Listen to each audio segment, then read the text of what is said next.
That's fair. So that fighting.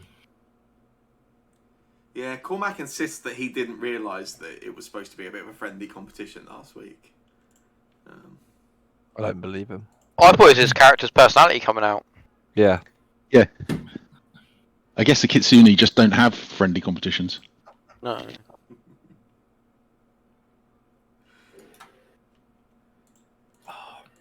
I really want to see what these session journals look like now. Cool. They're quite good. So, yeah, last session. You decided to call it a day in the Gauntlet and head back to town. On your way through the fog fen, you came across a goblin merchant with a stone giant assistant. This goblin introduced himself as Legitimate Jack, a travelling merchant who was a seller, it seems, of as it says in the name, legitimate magic items. They were legitimately magic, legitimately useful, I guess. Is for you to judge. But you were impressed enough that you decided to go ahead and buy some of these items. Kay's picked up the Ring of Danger Sense. Winterberry took the Cloak of Billowing. And I believe Ufrid even treated himself to the Bagpipes of Invisibility. Yep. Which, to be fair, did make Ufrid entirely visible whilst being used. I think they're great. What's his name again? Sorry, legitimate. Is it Legitimate Jack? Yeah. And in my personal opinion... Just like how the Democratic salesman... Republic of Congo is very democratic. Yeah. If a salesman has to call himself legitimate, you know he's trustworthy. Yeah. Exactly. That's what made me trust him, actually, is that. Yeah. He then he actually travelled into Otai with you as well, telling you a little bit of information, telling you that he does visit the area sort of semi-regularly, but mentioned that there was a increase in activity of will-o'-wisps and spirits in the fog fair of late, which had kind of caused some problems. He told you his stone giant companion Jody was rather scared of these creatures. Upon arriving in Atari, you went to speak with Rin to give her a bit of an update on what happened and your findings so far at the Gauntlet. And you then you ended up being directed to the Crook's Nook, one of the taverns in town, where you met the proprietor, Yinya's Mera. She initially took some money from you for a shared room for your whole group for the night. Sat down and took part in a small gambling game with you before there was... then she was planning to go out and sort of take in some of the activities that were going around town. We're currently at the beginning of the 7-day celebration of the Founders' Day festival. Some of you, for lack of a better term, party poopers, decided to stay behind. The other 3 members, Ufrid, Bunk, and Kays, went off to the Flume Fights initially, which was a sort of friendly in nature gladiatorial contest being run by Claude Hengus. Kays, so Yinya's Mera told you quite happily that she actually finished 2nd place in that same competition last year. Kays, however, was quite dominant and quite ruthless as well in the way they approached this particular competition. And to the surprise of all the onlookers, ended up actually being the winner of the Flume Fights, a new champion, the first person, from what we were told, to beat Claude Hengus in some time.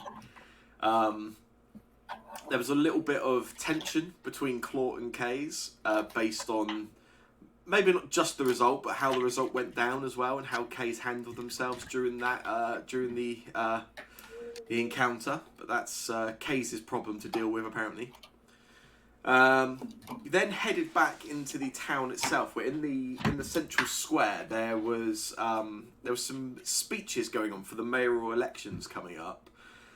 Before that, there were a few minor sort of announcements from various members of the town. There was Colino, a gentleman named Colino, who mentioned that his wife had been killed some time ago. It seemed from what you sort of picked up on, and that rather than waiting around for some kind of justice, he was now offering a 300 gold pieces reward for anyone who brought the killer's head to him. There was also a warning from Captain Longsaddle that there had been some pirate attacks on some of the ships and lumber leaving town, as well as some reports of increased bandit activity on the paths in and out of the town as well. There was also there was another. Why have I not got names? Hang on, I've got so many lists of names here. Brelda. Yeah, yes, a dwarven female named Brelda, who also mentioned that her son Lasda had been missing, and that she was rather concerned and was keen for anybody to bring him home for her. Following that, there was the three candidates for the mayoral elections gave speeches to the townspeople, sort of going over their visions for the town, what they could offer as mayor. The current mayor, Ozef Menhems, was quite brief and maybe even a little not giving the threat of an election as much attention as perhaps he should have. Particularly stood out though was the speech from the blacksmith Carmen Rajani, who seemed to appeal to the I was about to say populist. Let's not go quite that far. But appeal to the sort of working class and a bit more of a man of the people, somebody that understood the sort of everyday lives in comparison to the existing mayor, who's lives rather a upper class lifestyle. So yeah, there was quite a decent response actually for Carmen's speech, particularly as it began with a rather sort of humoured take from the audience initially, who didn't seem to have so much faith in this particular blacksmith. At the end of the night, Yinya's Mera took you back to the Crook's Nook. Seemed quite friendly to the party, and particularly impressed with Kays and their having won the flume fights. Refunded you the cost of your stay at the tavern. Also warned you that she and her associates in the Osprey Club, the Thieves Guild of Atari, operate from the Crook's Nook, but you were essentially under their watch, and you were under no threat of having any of your belongings taken. She also told you that a group, 4 members of the Osprey Club, actually headed to the Gauntlet recently looking for some items. They have not returned, and she was quite keen, if your intentions in town were to carry on going back and forth to the Gauntlet, whether you may be able to find what's happened to them and return them. She then sort of wished you good night and told you that the next morning over breakfast she would fill you in on the history of the Gauntlet, which was where we left things.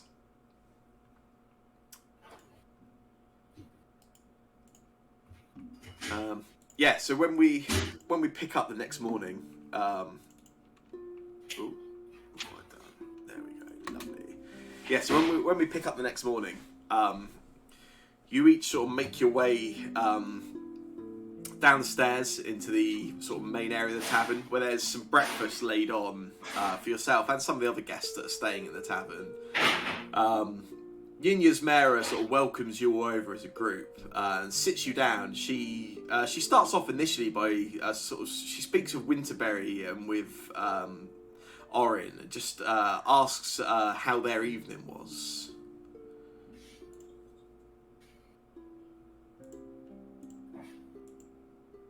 Yeah, Orin will say that it was quiet but good. That he prayed for guidance, and that frankly he found the experience at the Gauntlet the previous day to be a bit of a shock. That it's very different adventuring in the raw than traveling with the Dawnblades, and at first he'd found that quite challenging, but after a night of prayer and thinking about that, he's feeling more confident and calmer, and has got a better idea of what he thinks they should be doing, what we should be doing. She asks you as a group. She sort of, as you're sort of speaking, she looks around the group and she says, "So, you've told me, you know, I know you're here and you spent some time in the Gauntlet. So, are you a established group?"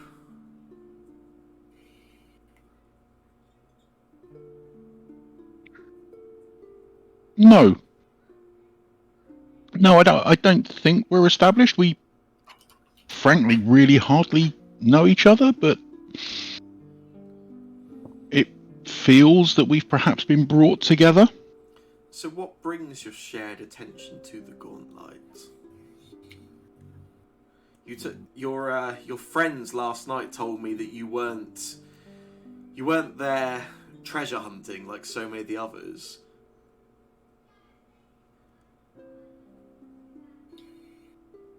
Our path just seemed to lead us there. I think I was sent to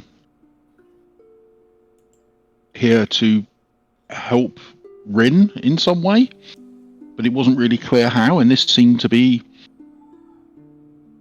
the task that she needed doing. And we brought my brother came along with me. He's always keen to discover something new. And I feel that Winterberry was sent for a purpose as well. Yes, I was. Our High Lord Mighty God Jack Frost sent me here.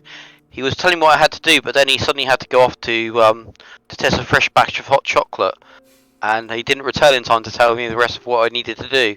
So he only gave me the direction of where I was going. He was going to get back to me what I had to do.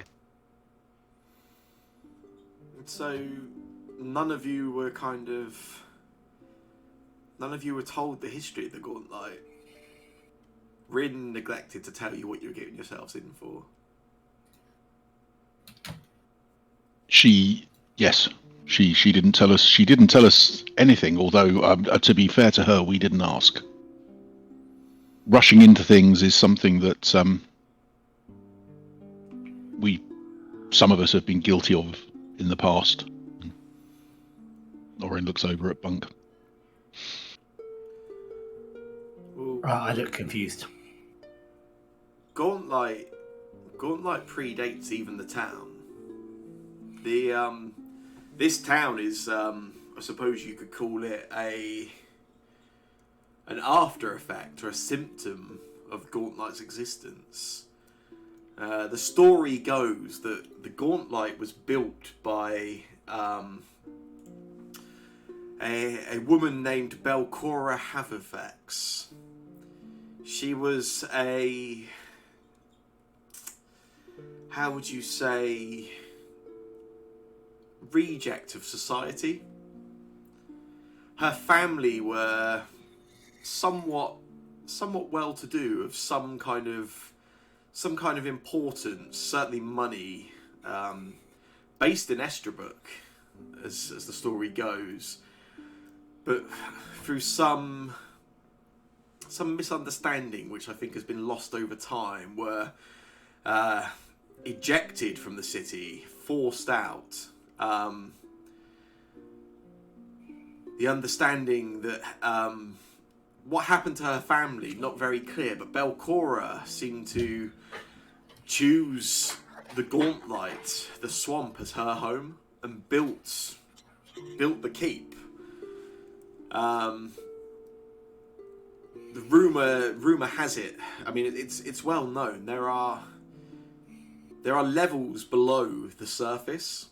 That's when most of the adventurers of over the past 100 years or so have been going, trying to find various artifacts that were left behind or lost. But depending who you want to believe, quite how many levels there are and quite how far down Belcora's building and efforts went differs quite strongly. What she was doing below ground, not really known, but it caught the attention of a group of adventurers, much like yourself, I suppose. A group that called themselves the Rose Guard. There were 4 members of the Rose Guard. Aesefna was a cleric, a healer in the party, follower of the goddess Erastil. There was also Zarmavdian, a very experienced wizard and magic user. So the history and the story goes, quite a believer in outlandish conspiracy theories and occult lore. Maybe a bit of what you would call, a reject of society himself. Some very strange views and opinions. There was also, well, some of you saw Carmen last night giving his speech. Carmen his ancestor was Vol Rajani, very capable swordswoman, the muscle of the Rose Guard. Some claim that she was exiled royalty from another nation outside of the Dwarf, but how true that was, I don't know. Lost to time, I suppose. And then there was the thief of the group, a gentleman named Atari Ulvashti. The Rose Guard, somehow their attention fell onto Belcora, whatever she was doing at the Gauntlight. And the story goes, there was a very powerful, large-scale magic battle took place between her and the Rose Guard. And they were successful. The Rose Guard defeated Belcora, but not without a price.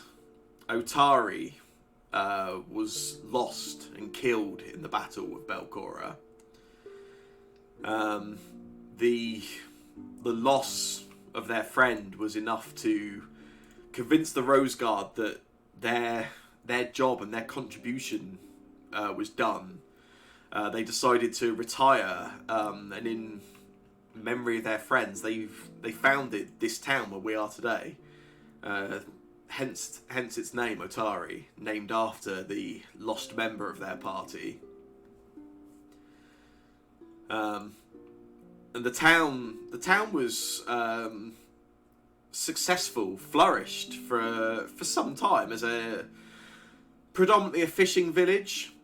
Bought quite a few retirees from Estabrook who wanted a smaller and quieter life. But as the 3 members of the Rose Guard sort of aged and over time each of them passed away, the town itself just kind of slowly went into decline and began to dwindle, until eventually, after around 70 years or so from the town's formation, the town was just abandoned entirely. Over time, it got taken back over by a group of kobolds calling themselves the Stone Scales.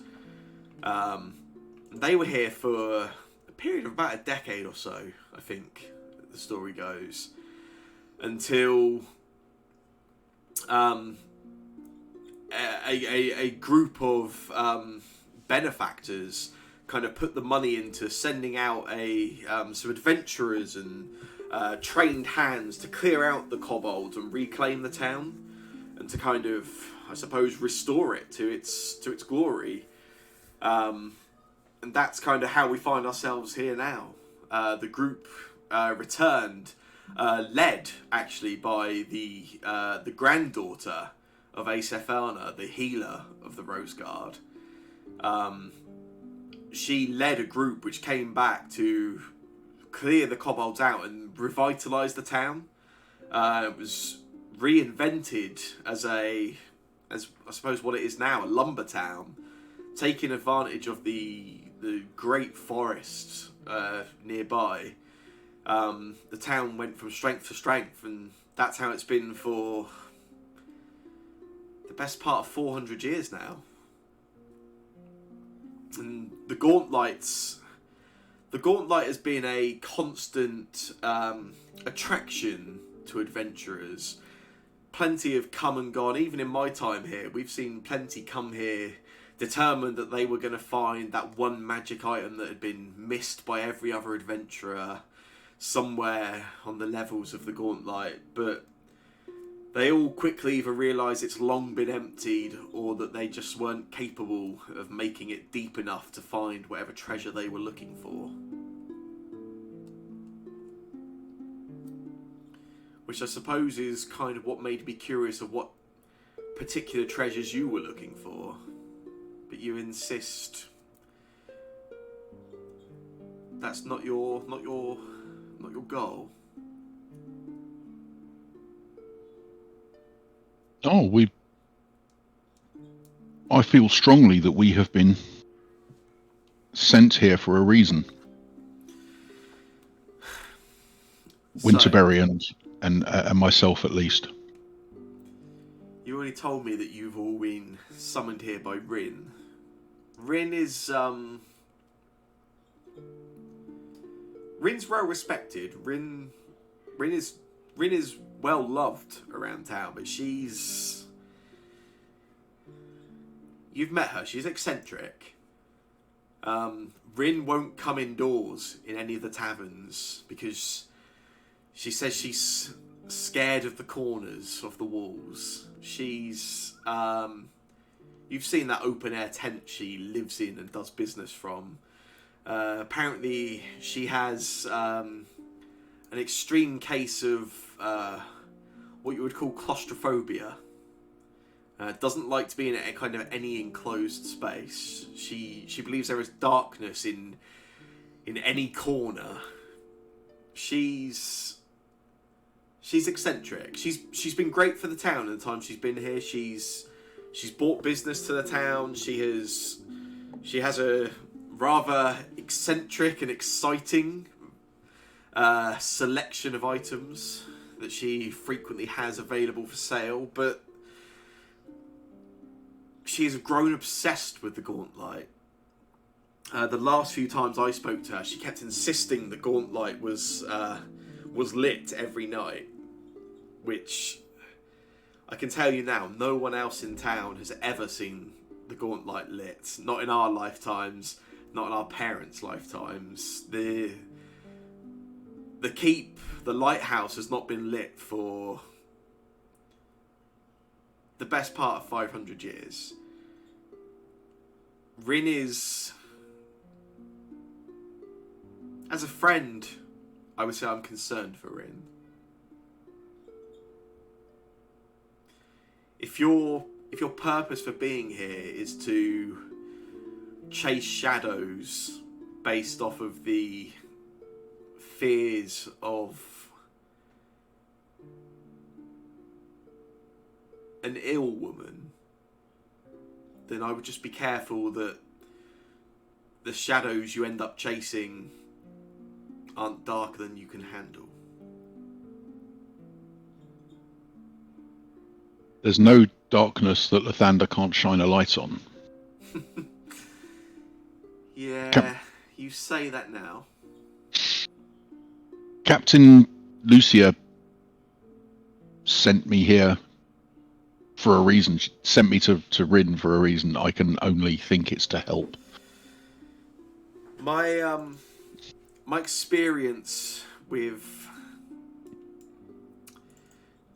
orders like yourself tends to be that they're quite keen to send their followers to do their bidding without maybe forewarning of the dangers involved. Somewhere I can hear Carl nodding.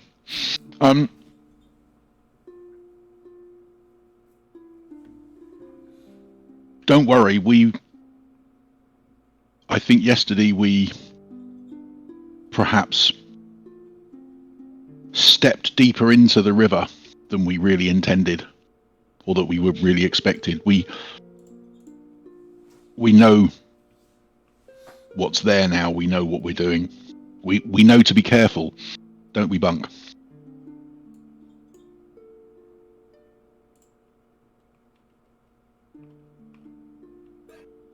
So again, I look just completely confused.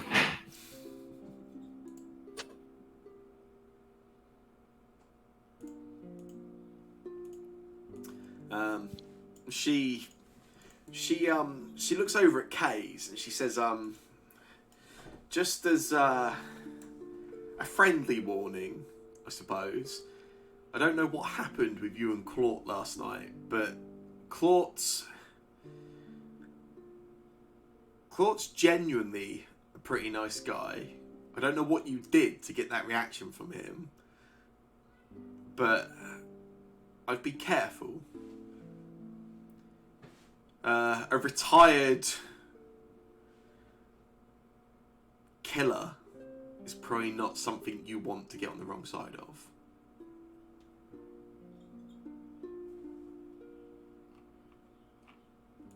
She sort of looks at Kate, expecting any kind of response.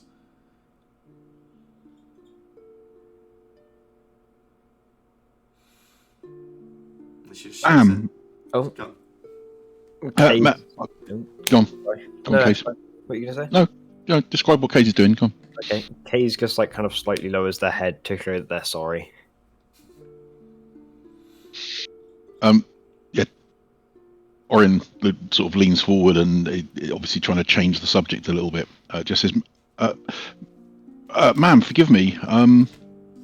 My brother mentioned that you said last night of some friends of yours that went to the Gauntlet and that haven't returned."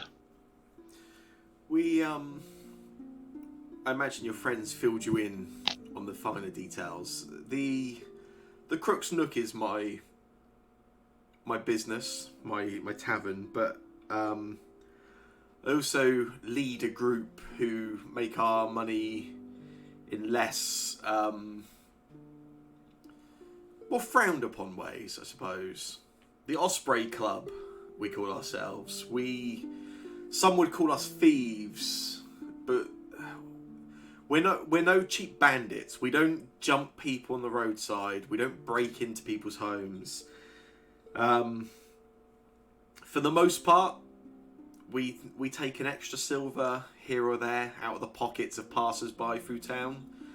All the money, and you have my word on it, all the money we've ever taken aids the people of this town.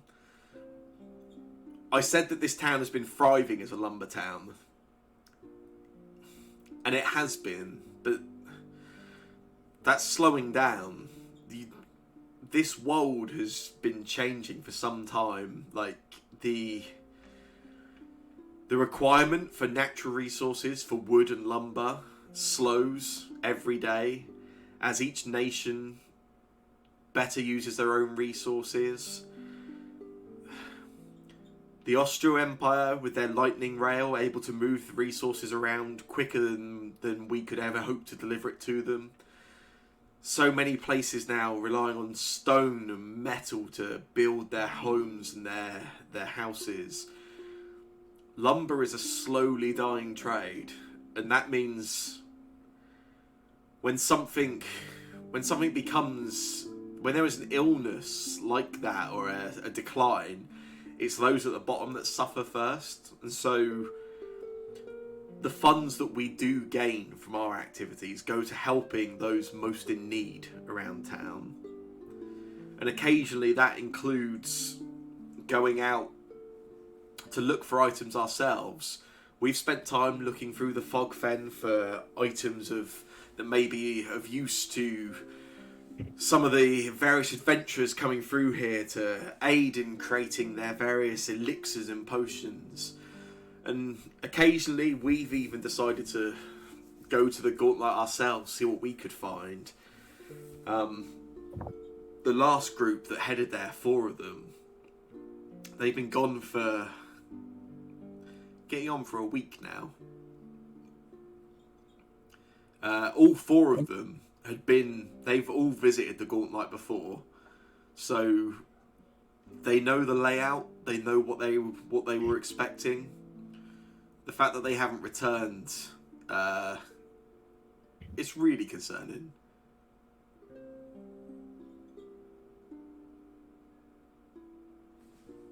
What did you say? Why they've gone to the Gauntlet? Just looking for whatever they could find. Anything else they may be able to find. The story's always gone that the Rose Guard, each member of the Rose Guard, these were experienced adventurers. Each of them had items which I suppose you could call it keepsakes, but that's not the right thing. These were items which each of them had gained or found or created during their own travels and adventures. And for the 3 members that walked away from the Gauntlet, those items did exist, and they are still with their either descendants or members of the town that maybe have come into ownership of them over time. But there's always been stories of what the lost member, Otari, what sort of items he may have had on him. There have been plenty of magic items that have come out of the Gauntlet in adventurers' hands, but nothing that's ever seems to be quite on par with that. There's always been the theory that there may be this one hidden stash somewhere of Otari's items that would change the fortunes of whoever found them, and we decided it would be worth having one more look.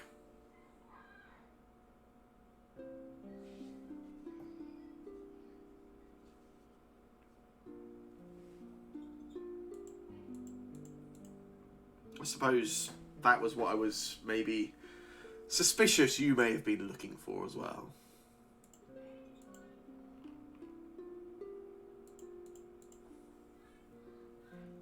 Nothing so prosaic. But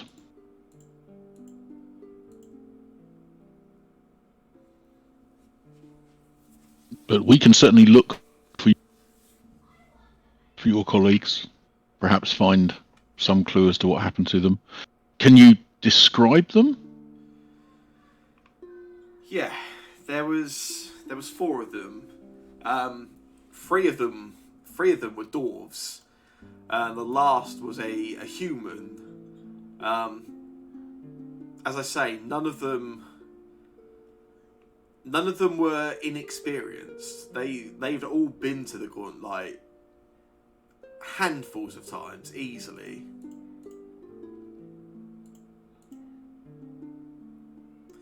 The last time they went there, one of them was insistent that they had seen something moving on the northern side of the keep itself. Something swimming below the surface, larger than any fish, any slurk, any frog, any beast you may find. Insistent that they saw some large winged beast beneath the water, but it'd be foolish, I suppose, to give no thought to it, since they've gone missing. But winged beasts below the water, not really something I've seen in the Fog Fen. Can I try to like recall knowledge about that? See if that rings a bell at all to me. You can, anybody that would like to have an attempt at this can.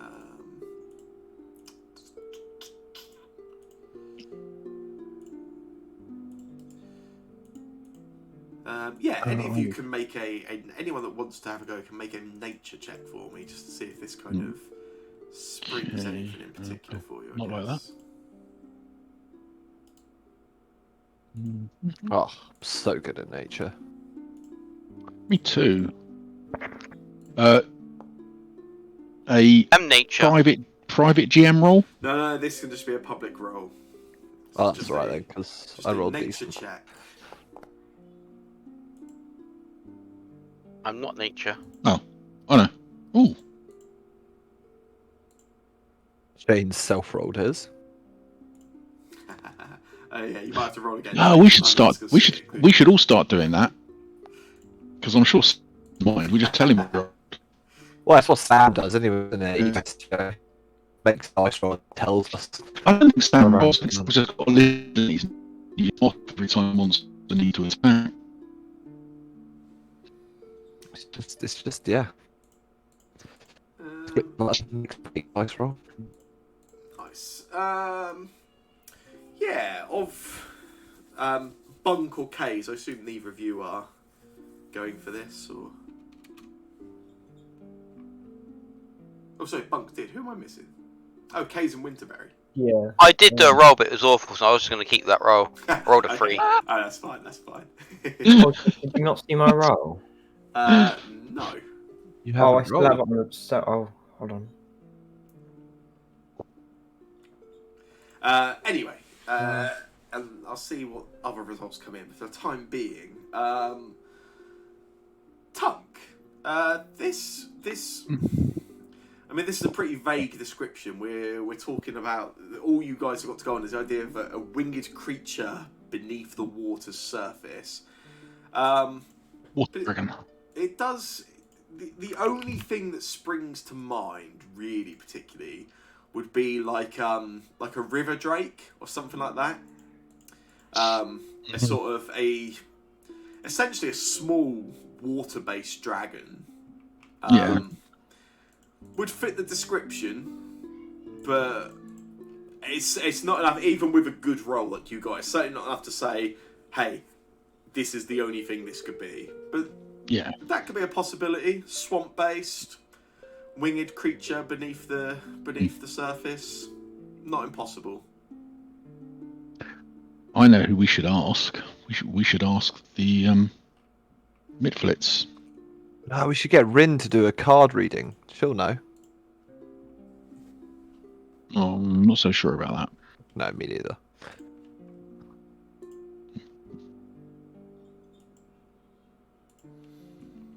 Hmm.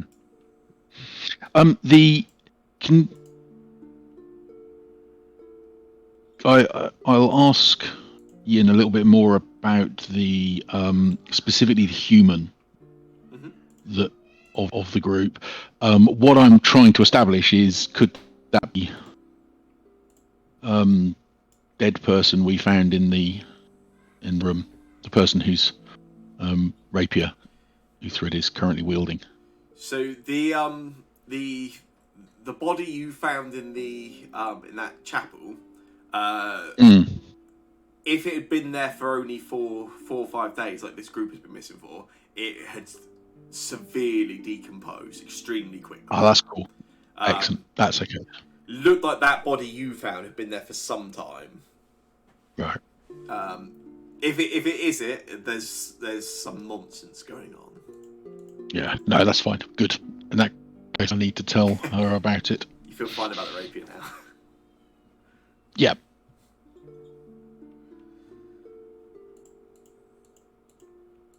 Well, coming from a big martial church order, finders keepers is a fairly big thing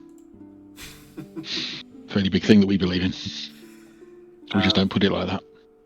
Yinya's Mera tells you she's got some business to take care of around town. She'll be leaving shortly, but your room for last night was free, and your room for as long as you need it at the Crook's Nook will remain free as long as you remain an ally.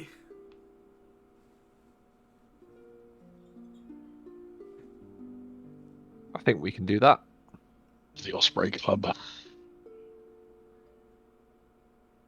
Friends with thieves already, you guys. Well, why not? It's where all the best stories are.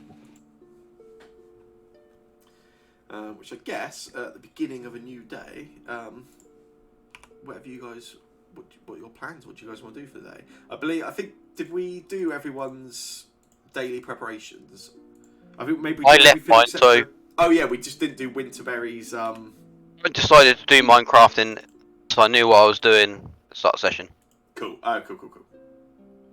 I think I've got to get rid of a few, because do they automatically disappear from my inventory? Any ones that are already there should have disappeared when you rested for the night. Yeah.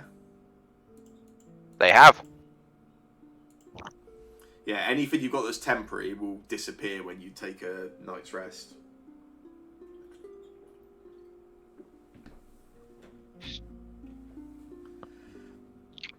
I think we should go back to the Gauntlet. We've got a staircase to explore, right? I think we should. We need to be careful and organised. But Rin I think we should. Yinya's Mera also tells you there is inside of the room you've got here.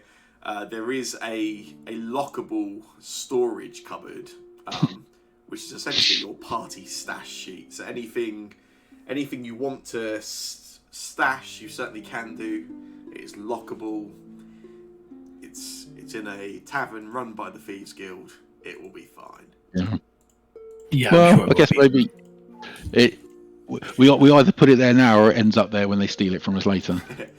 I mentioned this especially because I know I can't think. One of you was encumbered when I was looking at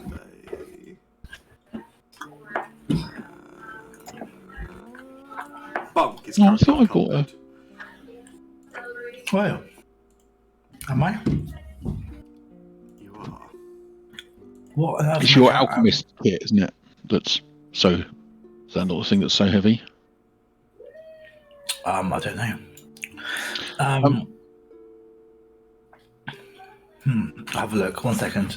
Yeah. All good. Sam, while yeah. Bunk is sorting through his stuff, can I either just retcon what armor I got, or pop into the blacksmiths on the way through town and swap the studded leather armor for quilted armor, which is the same price, has the same AC bonus, the slightly lower dex cap, Yeah, let's just swap them over. So give me and the studded. I think I decided would be a better choice for me, and also you can sleep in it, which seems like a much Just better a idea. big old coat. Yeah, other than that, it is. Well, it's the thing that specifically attracted Tunk to it is a intended for defense. The armor is frequently made in stylish colors or patterns to facilitate its use as protective outerwear or a military uniform. So it's quite military-ish. So that sounded like the sort of thing you would like to wear. Makes sense. How does bulk work? So bulk. So for like weight and measurements of things, rather than using like pounds or exact measurements, you have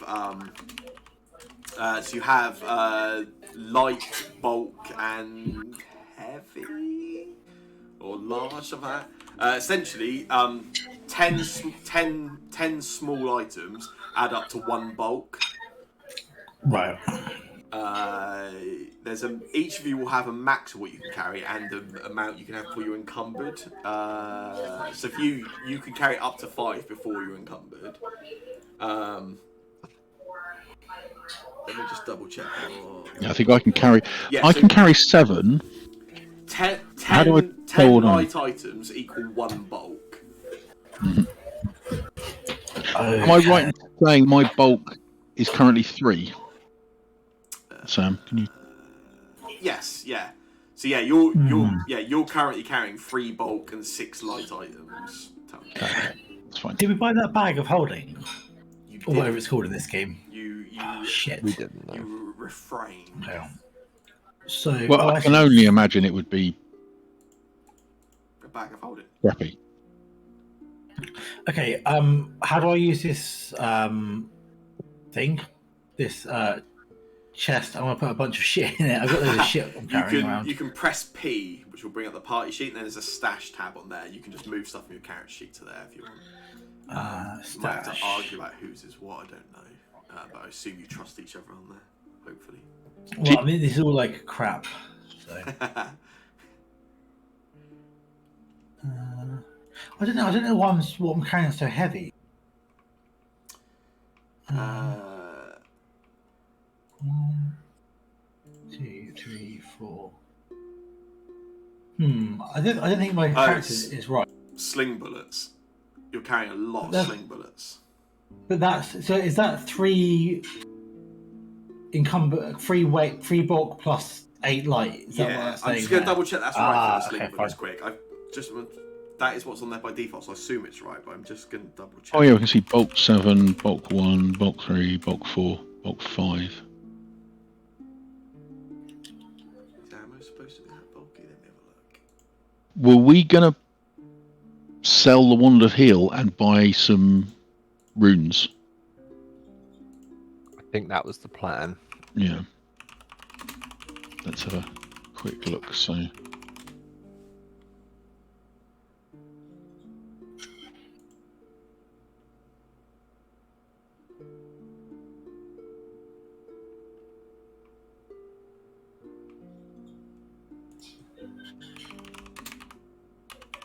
You got too many sling bullets, I could probably do it if you've only got 11 left. I'm happy to carry some for you as well, if that helps, brother. So many bullets, so I've got like a bunch of them. That might help. Yeah, hang Thank on. Yeah, I think this is incorrect. I'm just reading that one thing, but. I think is it right. potentially Okay, that so- 10 sling bullets is meant to be 1 Yeah. light, because I had this earlier. I just moved it to a backpack. That's exactly what it's supposed to be. So 10 sling bullets should be 1 light, but the way it's set up on here, it's counting each one as 1 light. I'm just gonna say, unless you have a ridiculous amount of stuff, I've changed your sling bullets to be negligible in weight. So essentially, they weigh nothing. I mean, sling bullets are like little metal balls, right? Like. Yeah, that was Unless- literally it. It was just all the sling bullets. Anyone else that's got those, you're quite welcome to change them in your character sheet as well. I've not got many anyway, I've only got 11. Unless somebody starts carrying hundreds or something. To me obviously it's a bit of a way of how the system counts them on here, yeah. Cool. Okay, so I won't bother putting anything in there for that reason. Yeah, that's fine then, that solves that, yeah.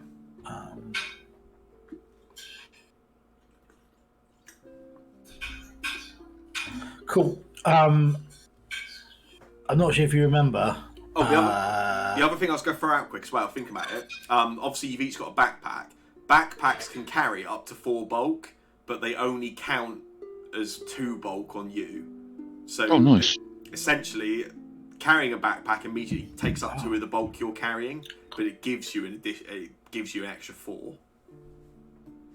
If that makes sense. Oh, okay, fine. So, is there anything I can dump in? The only thing to bear in mind is if something's in your backpack, it's slower to get out during an encounter. Some of this box stuff makes no sense. For instance, like the Harrow carrying case that I've got, which is just a box for a deck of cards, is a bulky item. Which doesn't seem to make any sense to me. But Isn't a Harrow carrying case like a briefcase, I think, rather than just a deck of cards? I think it's like an ornate wooden case from what I recall. Well, it's this one just it holds, maybe it's slightly bigger than that, but it holds a deck of cards and a mat. So it's not like super ornate. And the repair kit can also go there as well. It's interesting. Okay, so I've put some stuff in there. I'll take some stuff out in a second. And it doesn't change my bulk at the bottom.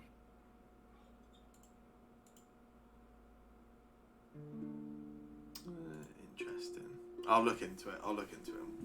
Okay. Check how it's working. It's slightly overpacked at the moment, so if I just take out a couple of items, that should be fine. Let's take out those.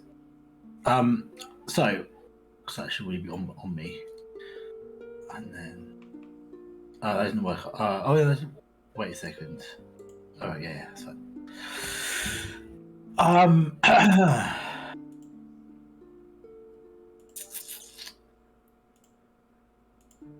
So yeah, I guess it depends what you guys want to do this morning.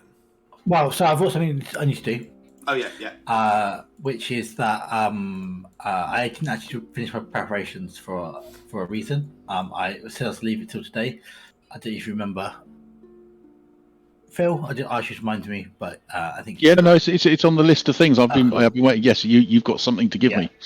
I do. Yeah. So over breakfast, something I go rummaging my pouch of shit and pull out it's a dried claw of a badger, but quite a fierce, sharp-looking badger's claw, with some bits and pieces of metal with iron, especially rusty iron, sort of, attached to it, and a bit of sage and some like not a gemstone, but a bit of glass bead and pour and what have you. And I say to you, brother, I made this for you, and I'll pass it to you. Thank you. Funk's got it in his hand, and he's kind of looking at it. What is it? Oh, it's a talisman. It'll make your sword better. Give me your sword. I'll show you. I'll give you my morning star. Oh, I'm sorry. That's what I meant. Would it perhaps affix to the handle at the end as like a little dangly charm? Yeah, like a bit like those phone charms that were in fashion. Yes. Many years ago now, probably before Cormac remembers. Yeah. So I'll tie it on.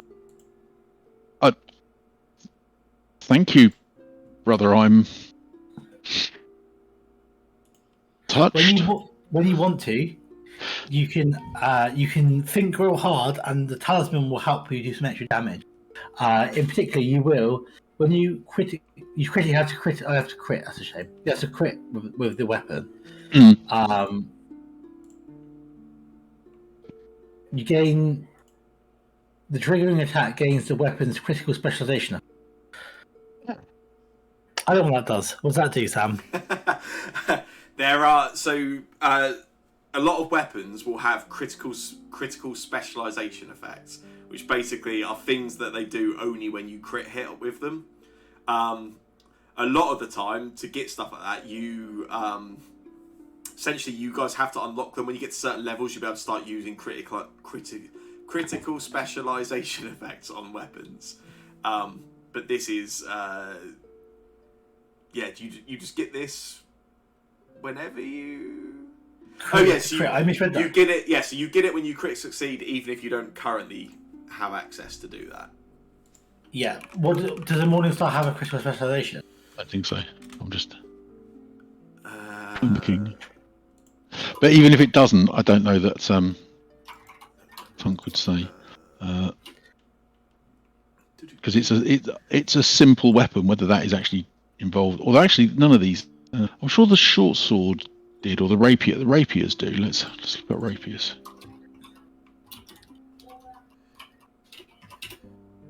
Oh. Was it a Morningstar, wasn't it? Yeah. To be honest, I misread this item, and and I thought it was when you just hit with I misread it as when you hit with normal attack, you got a critical. So I might just accidentally take that back and change it for a slightly different item. That's fine. I said on a Morningstar, the critical specialization effect is you knock the target away from you up to 10 feet. You choose the distance. cool. Oh, let's go with that. Yeah, there you go. You've got that for now, for at least That today. sounds cool. I think you can use it once a day, and then tomorrow I can make a different one. Ooh. Thank you, brother. I will.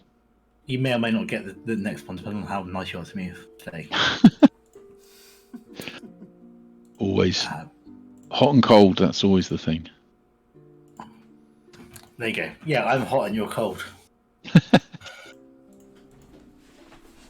Got a back 1 sec. Good. Shay, you say you've done all your crafting, haven't you? Oh, I can see it on your character sheet. Yeah. I end up just doing the same again. Because if you make one, you have to make two. You can't do only one. Yeah, there's no like halves. Yeah. Yeah. It's always still worth keep remembering, you don't have to spend them all in the morning. You can keep them to use during the day, but they're half as effective. You only get one thing when you do it during the day. Yeah. Wilberry likes doing it in bulk instead of individually.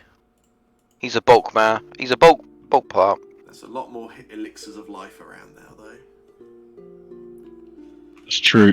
Has anybody got 5 gold to spare? I've got 9 bronze. That sounds like it's less than 5 gold. I don't have a lot of gold, but what I do have is items. Kays? Would you be able to Hold on. lend us 5 gold? I think I have some. Give me a second. I believe you won 10 gold. You lost Yeah. prize money last night. I was typing that in earlier. I believe Case is about 2/3 of the total coins in your party. Yeah. The reason I asked that is if someone could purchase a healing kit for me, healer's tools, then I can actually heal. I buy a healer's kit for how much is it? It's 5 gold from Atari Market, according to. Okay, hold on. Let me find Atari Market. Hold on. Just Oh, it's there. Okay. Oh, hold on. And then the second thing is, are we going to sell the wand? Although I think if we can sell it for like half price, that's not quite enough to buy a rune. I But mean, we could buy some healing potions. we can sell it, right? We don't need it. None of us are going to get access to heal. Yep. So it's a useless item for wrong us. button. Are How we do I not? buy it? I thought it was on your star list. just No, I drag, checked, drag it I onto don't- your character sheet, Cormac. I don't get heal. I get this. Why I changed around my subclass the way I did, so I could get soothe, which is like a type of healing spell, but heal is a divine spell, and I have occult spells. Okay, fine. As All you right.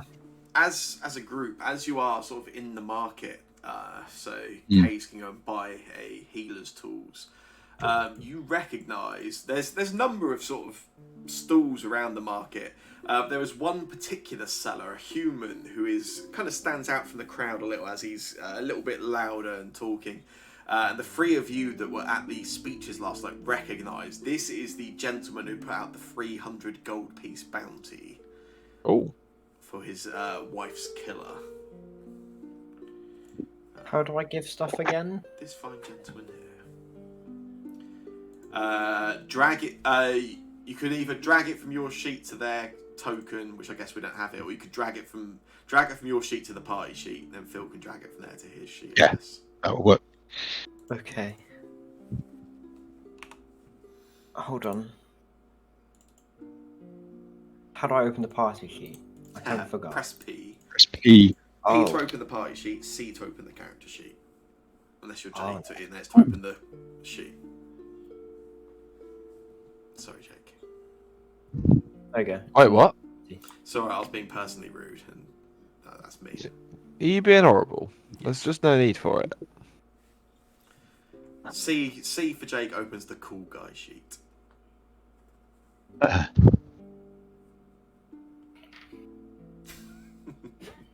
Oh, lovely.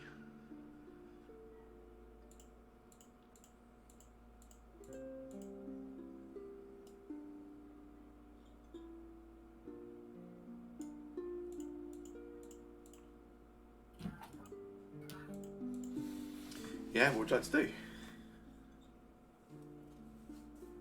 You're in the market Right, currently. so- Are we going to sell the wand and buy a thing, or are we going to just wait until we've got a little bit more so that we can actually afford a rune?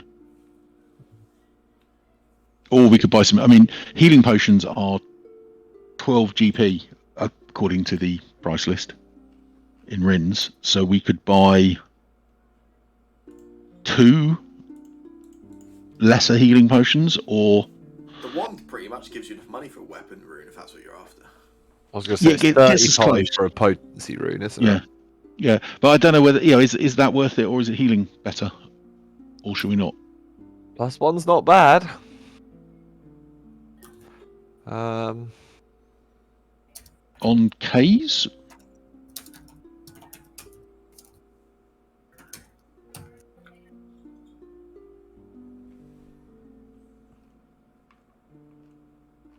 it's, what do we think? Healing potions or oh, you can get minor healing potions for 4 gold for pieces. 4? So with 30 gold pieces, we could buy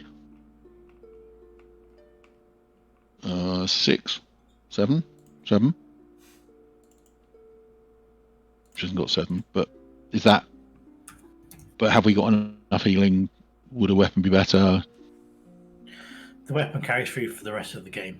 Mm. Yeah. So, I mean, I would vote that we get rid of the wand and we buy a weapon potency rune. A +1. So that's basically a +1 to hit, isn't it? Yeah. Yes, yeah. And we give that to. It's well, I get any one of us, but K's, I would say maybe. I would point out that I'm the DPS, so Yeah, But this you is very true. can't put it on your wand though, can you? no, I know. Just put it on your bag of shit, and then everything you pull out of it is I'll put better. it in the bag. Yeah, exactly. Yeah. Yeah, no, I'm joking. I absolutely do not want. This is where my So stats it- become handy. We can see everyone's average roll and who needs a +1. I mean, it's got to be either Orin or K's. Yeah, There's yeah. no I don't one know else who who's does on. more damage. I don't know. Actually. I would imagine K's probably. I feel like Hayes is just damage. Casey's got his whole flash thing going on. I also feel like doesn't K's benefit? I feel like K's rolls probably more dice and more damage, so would probably benefit more from turning hits to crits. I think K's. So let's do that then. Let's go and see Rin. I think we do that for K's, and then as soon as we can, we buy a armor potency rune for you, Orin. That And might put make that on sense. your armor, so that you're a bit harder to hit. If that makes sense. Right, we do that. Okay. I have So we'll, 3 gold to put into this if needs be. Well, as you are selling to Rin, you are at the maximum possible popularity with Rin. Rin will actually buy items if they are items that are of use to her at a higher price than a normal merchant. So whereas normally you get 50%, Rin will actually buy things from you for 70% of the actual price. Money. we would like to offer her a wand of heal that we found. And I believe you should be able to drag it onto her character sheet. Ooh, Oh, actually, premium. before you do that, let me do one thing that actually will make that work. I think now that should work. Okay, Onto I'm the going to shop, try it. what do you mean? Onto a merchant, the merchant sheet thing. Yeah. Yeah. So, something happened, and she paid us an amount of money. 42 GP. Thank you, Rin. How do we split that? Are we splitting that 5 ways? Yeah. So if we then Well, go, 35 of into it's the going on party. a rune, isn't it? Yeah, so Oh yes, of course it is. straight Sorry. I drag that in. And I wish to then put one. if I put That's in one now gold, in the we buy 2 stash. potions. I think there is also a button actually for sharing the money in the party stash as well, from what I recall. If you ever want to save I maths. can print it. Add coins, remove coins. I think it sort of. Oh, I've got a distribute coins button, but maybe that's only for me then. Yeah. But so right, so now we've got 7 coins left, which is enough for.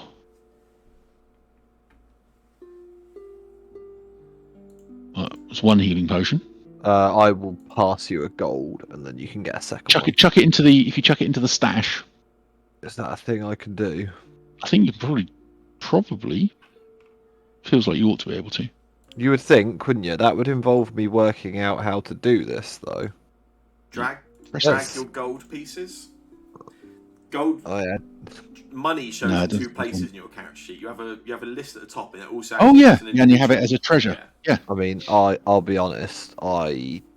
I just added one and took one off my sheet. That also Uh, works. And then When I drag things on this, it goes badly and I break things. So another healing potion. yeah, I Which is- already bought myself one using some of my money, so I don't need one.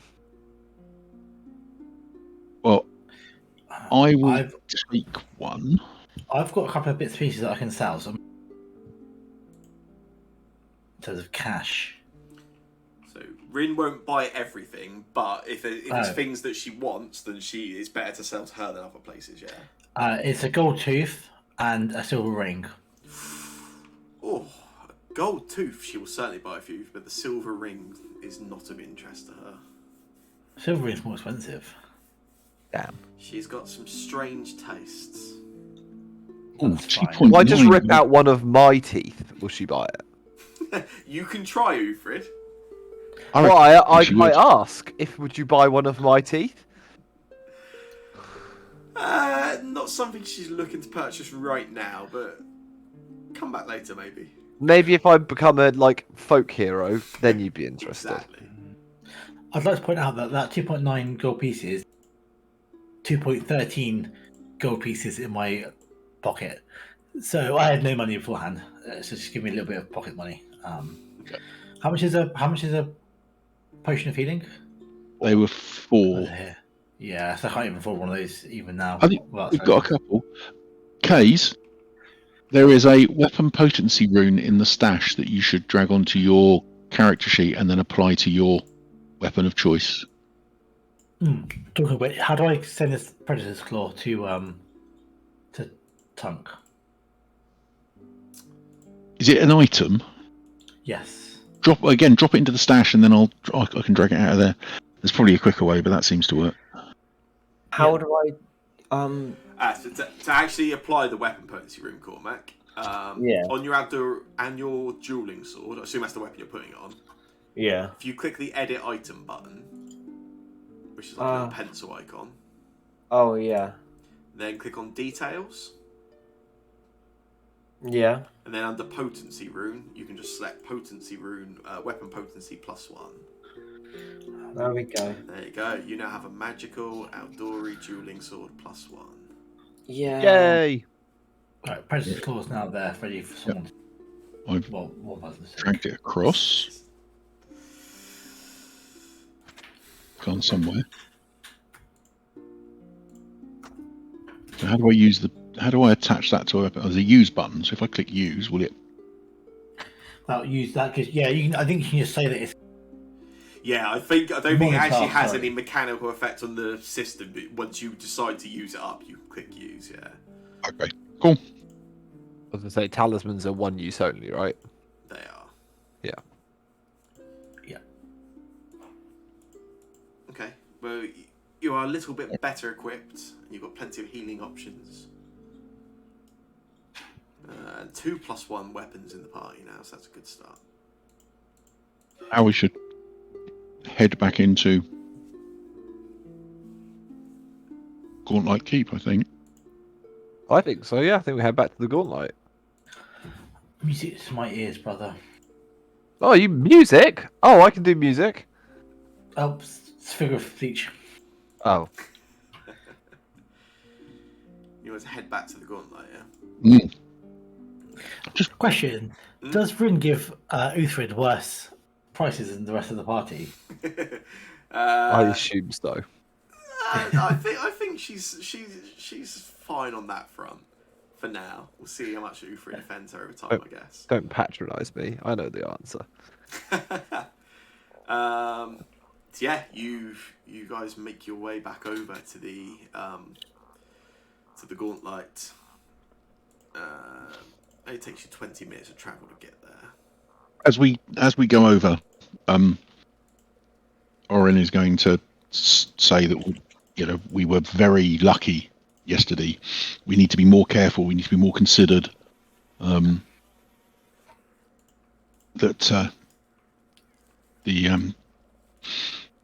the non-martial members of the party should let Kays and myself take the lead. Yeah, and don't forget, there's never anything wrong with letting them come to us if we're on better ground. Okay. And in fact, it turns into probably a 20-minute lecture on tactics and formations and stuff like that. During which, if you manage to stay awake during it, you probably realise that Orin really doesn't know as much as he thinks he does about it. Uthred is fascinated by your tactical talk and is like eating it all up. Is just so fascinated by this. So just like nodding, like, yeah, oh, okay, yeah, okay, makes sense. Smart, brilliant. I am just bored as hell and keep wandering off occasionally during it and get told to come back because I'm just I just don't care.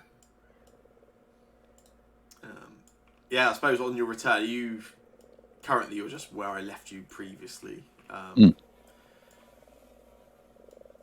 Well, there's a couple of doors we haven't explored. There are. But then there's also just the staircase downwards, which kind of is calling to us. Tactically, we should open these doors. Yeah. We should open every door, should we? Yeah. Yeah, probably should, in fairness, to make sure Pick a door then, I say, as I draw my rapier. Yeah, this door. You guys are taking this seriously, just weapons drawn. I'll draw my morning star and also my I shall ready my shield. I will draw my wand, and in the other hand, I shall.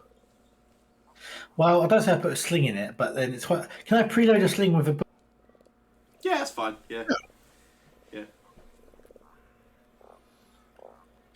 And then I guess we will open that door. Oh, shit. Scrappy! Yeah. You open this door. What I will, because you were a bit quicker opening than I thought you were going to be, I am going to give you one thing quick.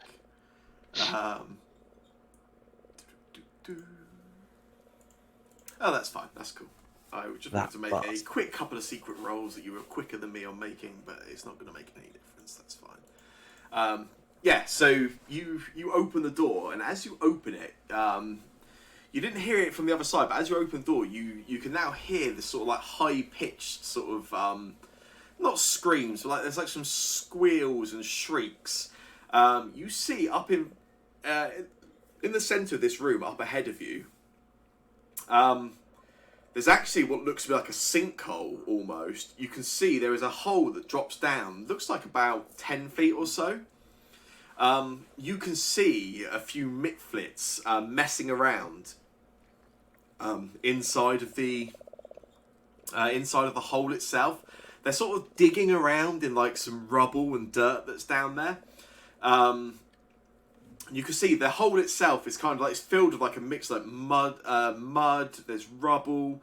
You can see there's a few like glistening, like wet patches of like fungus, and even a few sort of small mushrooms growing around in this.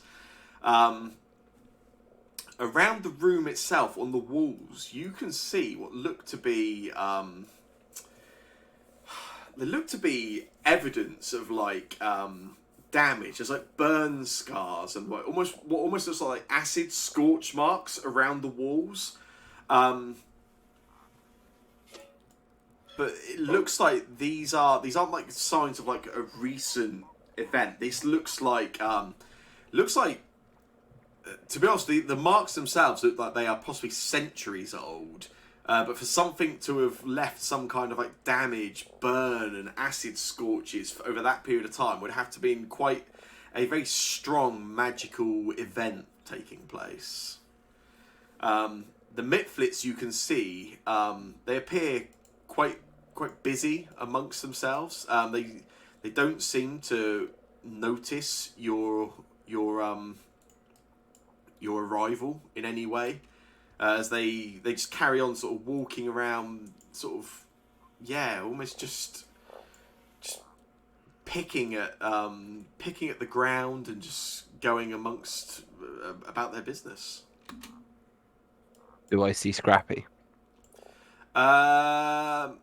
Let's get you to make a secret perception check. We'll see how well you recognise Mitflits from one another. How do I make my own perception check? Because all I get is a party. Here we go.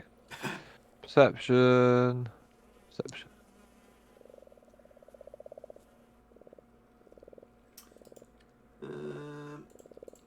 Yeah, you have a quick scan around them as you see them sort of darting around. Obviously, like they're a little bit lower than you. They're sort of going about their business. None of them you recognise as Scrappy, but you can't be sure. You're not an expert picking one Mitflit from another. Probably for the best. Otherwise, a Mitflit was about to die. Right, what's the play here, guys? They don't seem to be reacting to us, right? Shall I eject you from the clown car? We should. Do we just leave them to it? Pretty sure. Nah, they come behind us. Can I'm anyone pretty sure we'd be in a see- different order. That's fine. You can take move yourselves around like for the moment. You're We unseen, etc. Yeah, you're fine. Yeah, I would probably be more We can- back. Is anyone particularly good at sneaking?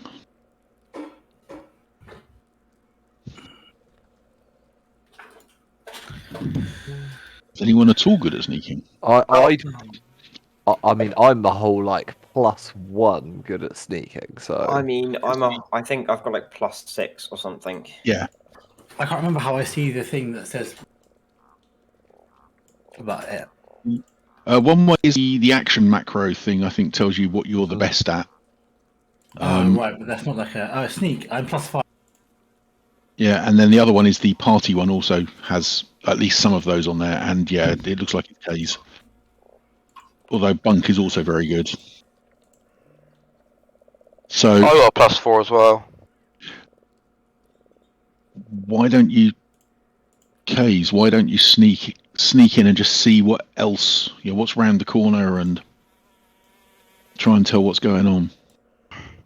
They nod, I guess. I don't know how you're going to tell us, but that's What is it you're trying to do? You're trying to sneak in there, are you, Kays? Yeah. Rather than doing that stealth check, you can instead make a sneak action for me. Oh. Hold on. That's what that is. Oh God. What's don't like on God? It's secret. It could be great. It could be terrible. You are attempting to sneak, Kays. You can move about where you wish, and if your roll's terrible, we'll see what happens. So yeah, you sort of edge forward into the room, Kays. And yeah, you can see as you get a bit closer. You can see now. Actually, it looks like they're almost like foraging. They're kind of going. They seem to be paying particular attention to the fungus and mossy areas. You can see they're picking some of the mushrooms. You can see down there. Occasionally, one of them picks one up and seems quite excited and immediately sort of eats the mushroom. Other ones seem to just be picking them up and they're putting them in little bags. Done. Can I move?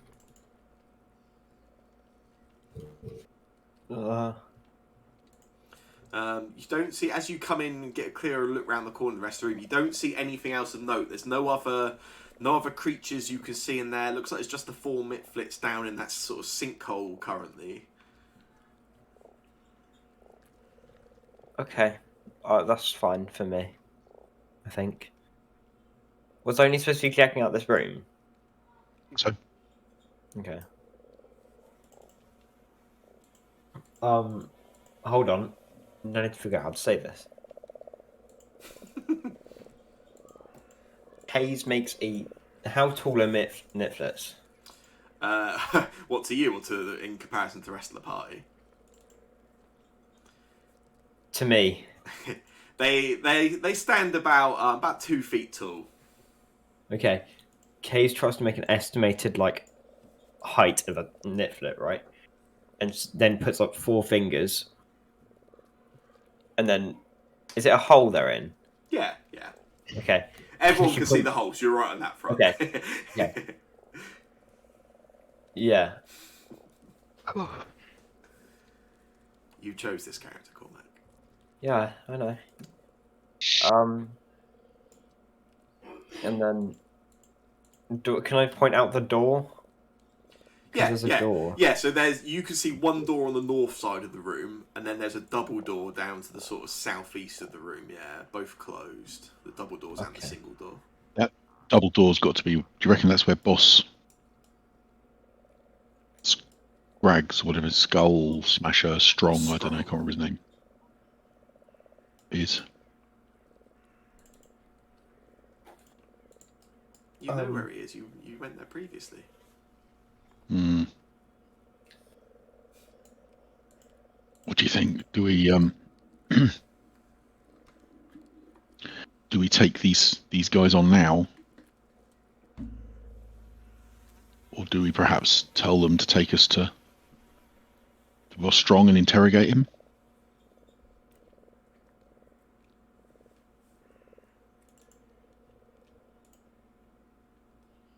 Hayes shrugs.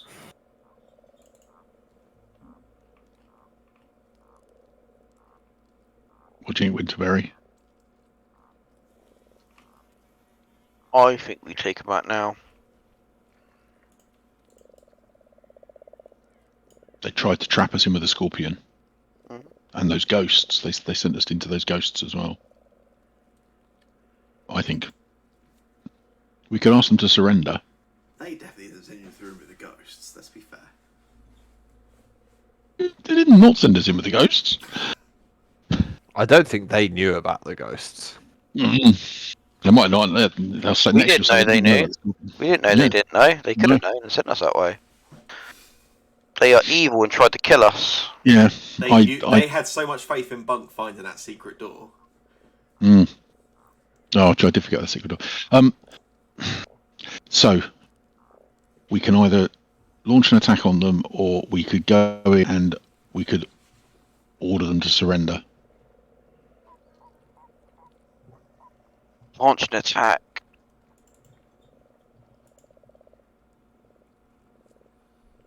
I think we really ought to give them a chance to surrender. You Did we do that last time and they told us a lie? Can we talk to him? It went well last time. I think we can all go in. Let's walk in, and we can stand on the edge and look down at them. And at the same time, Bunk, you can keep an eye on the doors. Why me? Because you're really observant. I'm also very handy with a wand. Yeah. Well, point the wand at the doors.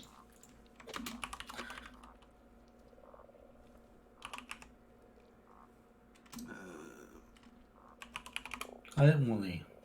What do we think?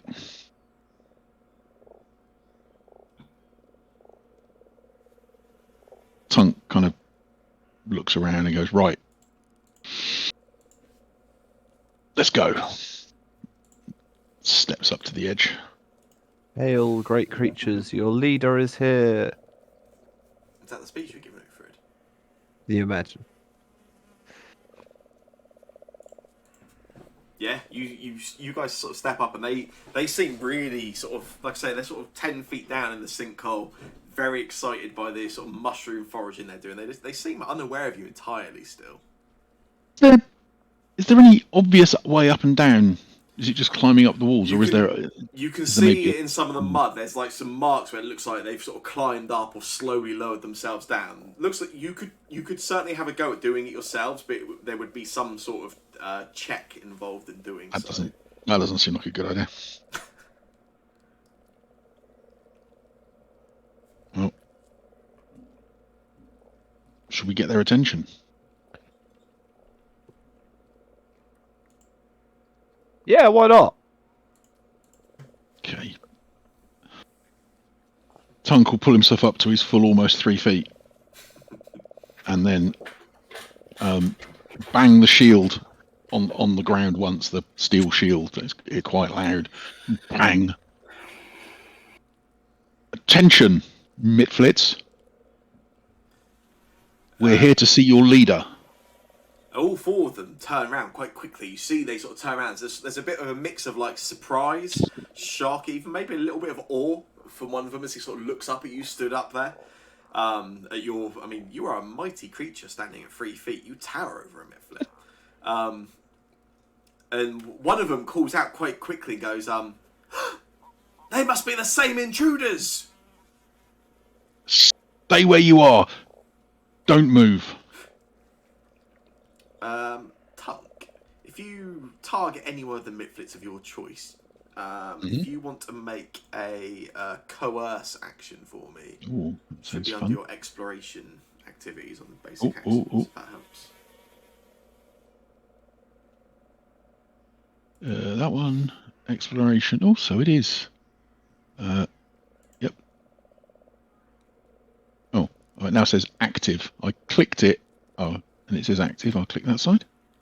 No, that shows. So I thought you were looking at the basic actions macro. the basic actions macro. I started there, and coerce is not on there. Under exploration? I didn't think of exploration.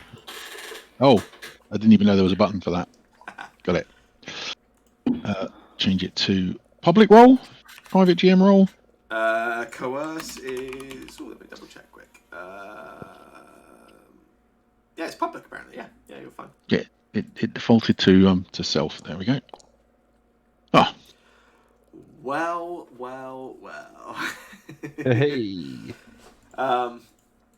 Yeah, you as you sort of stand there, what was your demand to take? Your demand was you were there to see their leader, wasn't it? I believe. Yes, yeah. We're there to see your leader, and don't run away, I think is what I said. Well, okay. Well, let's start off initially. Thanks to your very intimidating presence, Tunk, it appears your party has just completed this encounter with these 4 Mitflits, and you can each take 80 experience points. Oh, wow. Because easy. Bypass this encounter now.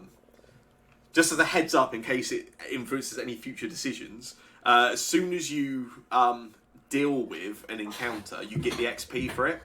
If you later go back and deal with the same encounter in an alternate way, you don't get the XP again. So if you decide to be murder hobos now and kill them, you've already got the XP for, at least in terms of XP farming, you've had your reward. Human.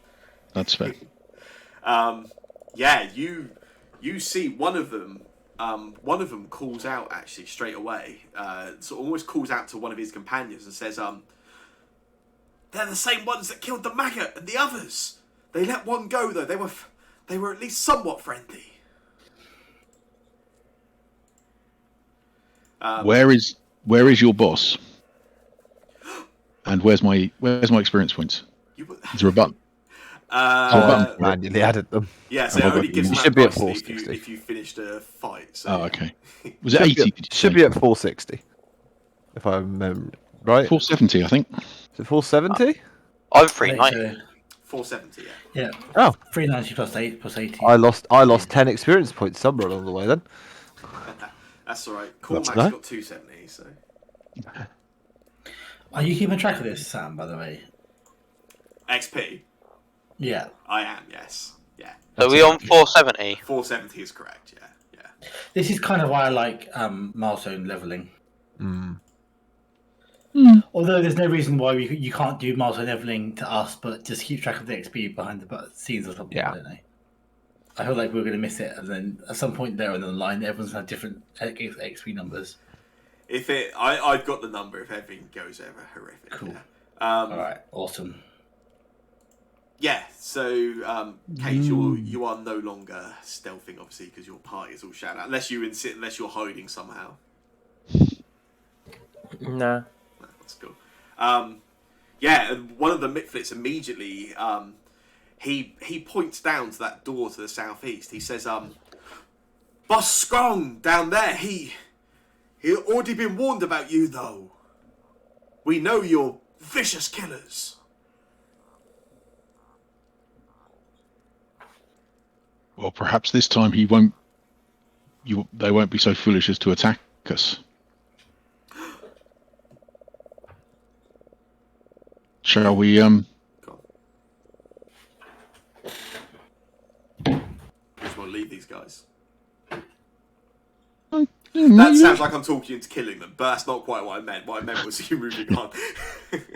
I think so we're moving towards the door at the moment. Mm-hmm. How many, and then looking down, who's in there with Boss Strong? Boss Strong always have someone waiting on him, pampering him. He deserve good treatment, and bite. Who's Bite? Bite, boss's pet.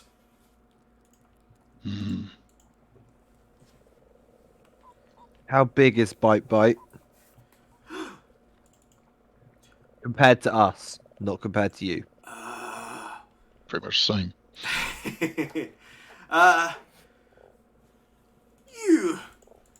You stand about same height as Bite. Good to know.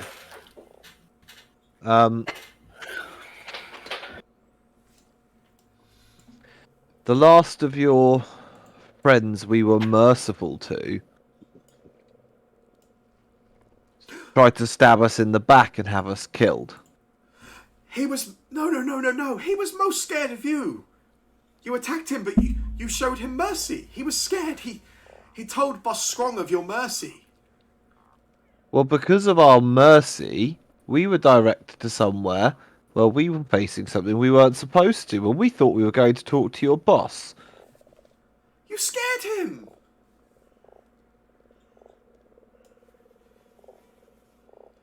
Boss Strong was not happy with him though. Boss Strong's put him on feeding duties. Who's he feeding? Who's he feeding? Bite? No. Bite feeds himself. He's been told to feed Buzzy Buzz. Buzzy Buzz. Where's Buzzy Buzz? Buzzy Buzz. And he points over to the west. Over through that way. Is Buzzy Buzz another one of these big insects? Sounds like it. Buzzy Buzz. Magnificent creature. Changes colour, flies. Changes colour? Is it like a giant dragonfly or something? No dragon. No dragon. No dragon. And you can see there's a little bit of panic actually amongst the Mitflits as you say that. No dragons. No dragons. Well, no dragons, but You've seen the dragon. if we go in here... The dragon in the lake. The dragon in the lake, yes. You have slayed it. You are beastmasters. We have not slayed the dragon in the lake. Would you like us to slay the dragon in the lake? Boss Strong would be most grateful. That beast, horrible creature, has eaten so many of us. I think we need to go and talk with Boss Strong. Winterberry's let his sneezing powder out, it seems.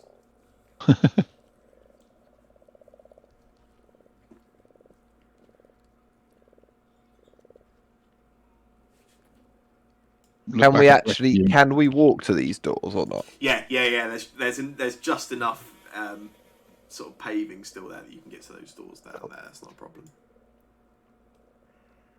Right. You four stay here. If you move before we come back, there'll be trouble. Anything you say. Anything you say. If you're not here when we get back, I'm getting the dragon and bringing it here with me.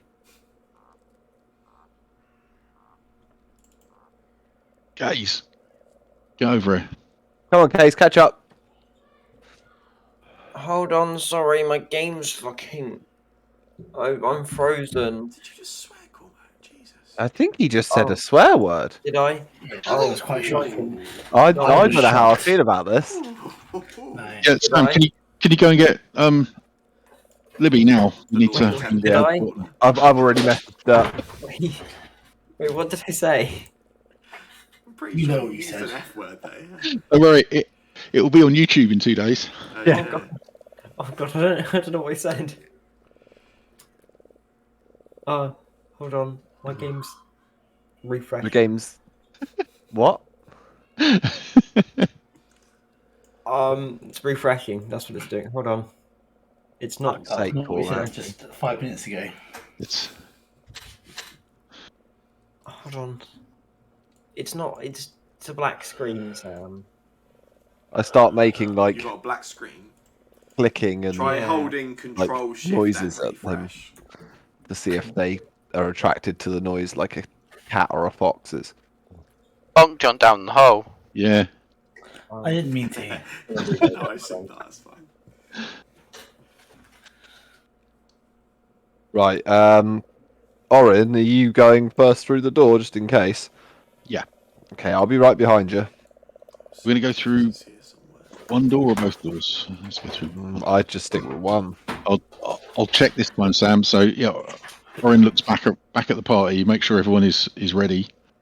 Make sure the GM's ready. I cast guidance on Orin. Oh wait, hold on. Hold on. I didn't know if he was about to make a perception check to listen through the door, but I cast guidance on Orin.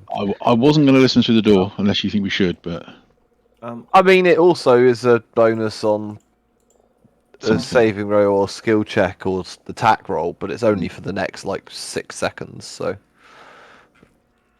We can switch into initiative if you're looking to use Yes. guidance. And doors open. So open the door and step in.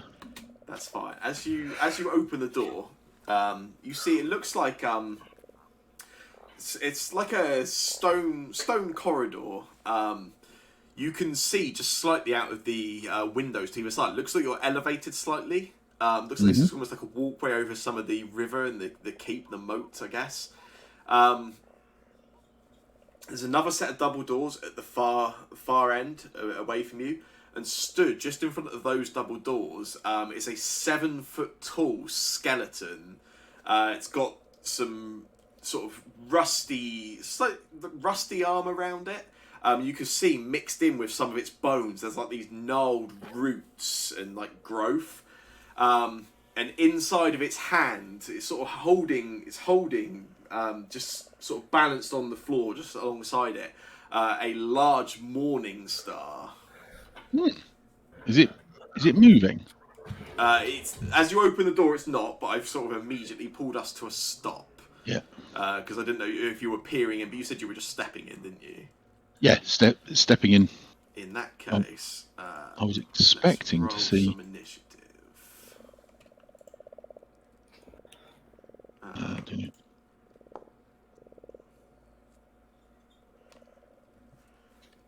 Do we? Yeah, if we'll I can roll get an our own. initiative roll from each of you. Yeah. Yeah. That's. Oh, it's initiative's down there.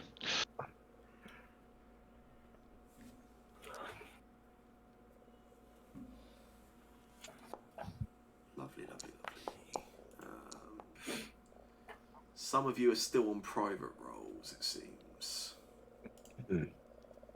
We just don't want you to know our initiative. That's cool. It'll just make my stats Oh! harder. Is that me twice? Is that why you didn't see my last roll? Yes. Oh, I rolled a 3 last time. That's what I did also. That's cool. I rolled a nat 1. Nice. So we'll drop into initiative.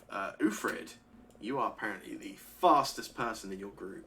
I am real quick, but I did say I was going around with my rapier out, which means I probably don't also have a lute in my hand.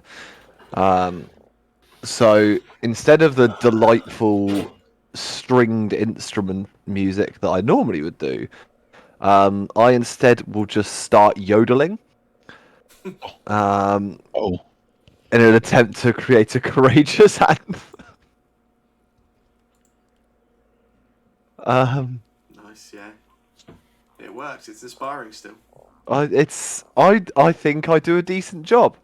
And then I'm going to target this creature and attempt to do the thing. You know what I mean. I think Recall it's a, knowledge. Oh god, I get minus think- one apparently. I think it's a Okay. scary statue. Nice. I was going to say I clicked the button, but nothing has shown up on my chat log. Yeah, recall knowledge is secret, yeah. Okay. Yeah, so what did you get there? Cool. Yeah, so I mean, this is, you can see there's not a lot of secrecy in terms of what this is. This is a skeleton, an undead creature. Is there any particular information you would like about it? I guess. What's your question?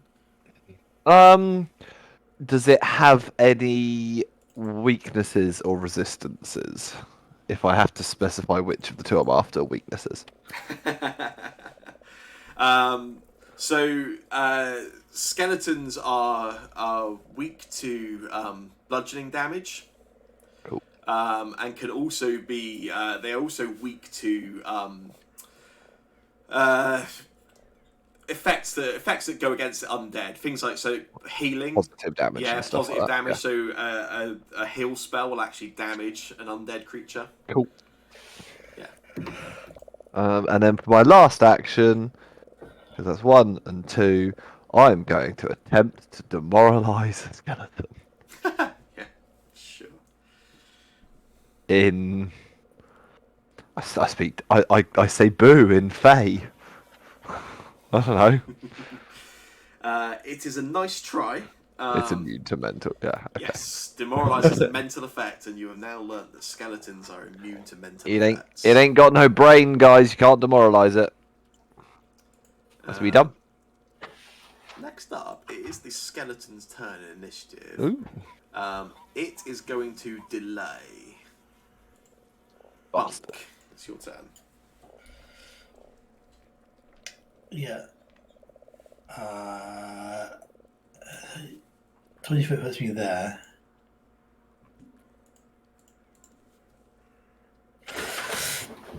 That's my move. Then I will exploit vulnerability. Nice. Oh, sorry, I need to select him first.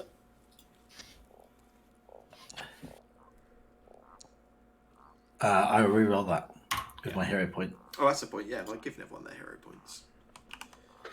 I had one. I set myself back to 1. I was at 2. Just roll 1d20 again. You should be able If you to right click on the chat card. Oh. There's a reroll. Because you didn't have a hero point, you've got one now. You should be able to right click. No. I used it. I did have. Don't worry. Oh. Click it. I reroll. Got it. Cool. I just manually got rid of the hero point, but that's not much better, is it?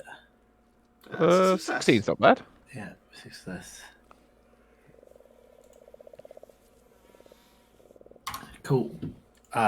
So I learn its highest weakness. It has no weaknesses. Bludgeoning damage. It has no weaknesses. Cool. Yeah. That's fine. I'm not very good at recall knowledge, guys. I think it's. I'm still not entirely sure it's not a statue. I will say. I don't think it's what you. but I still get like the magical things, like my weapon strikes are still magical, right? 'Cause Yes. that part of it Yeah. goes through. Cool. And then I'll use that preloaded sling I've got to sling him up. Yeah. Nice. Oh, how's okay? I need to reload it. Ignore that. That's fine. Yeah, it's all good.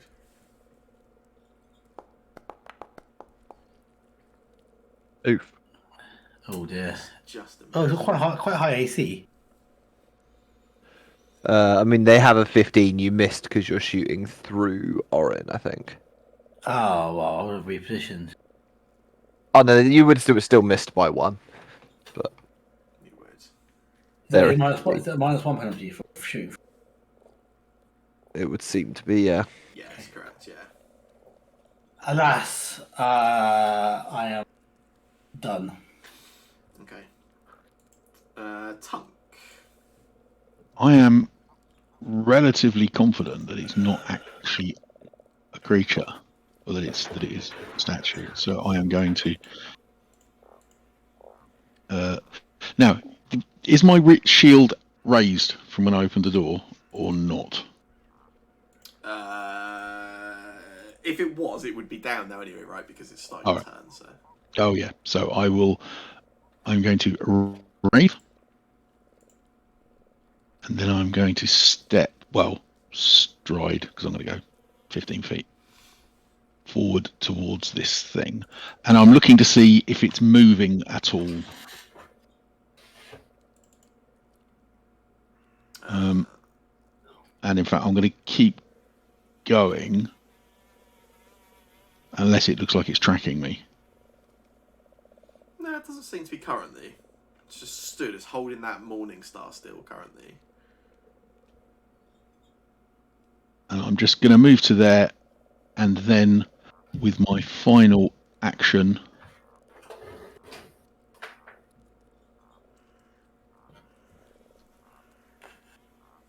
I too am going to recall knowledge.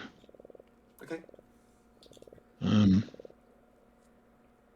Oh, have I targeted it already? I don't think I have.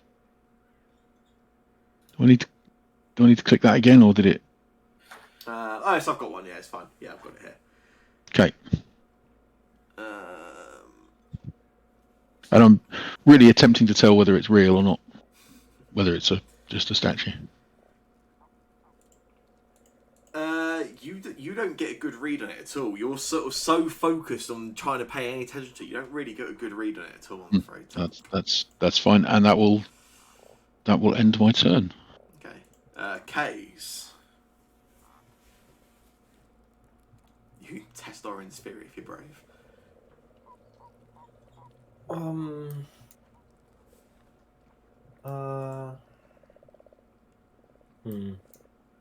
Yeah, that's what I thought.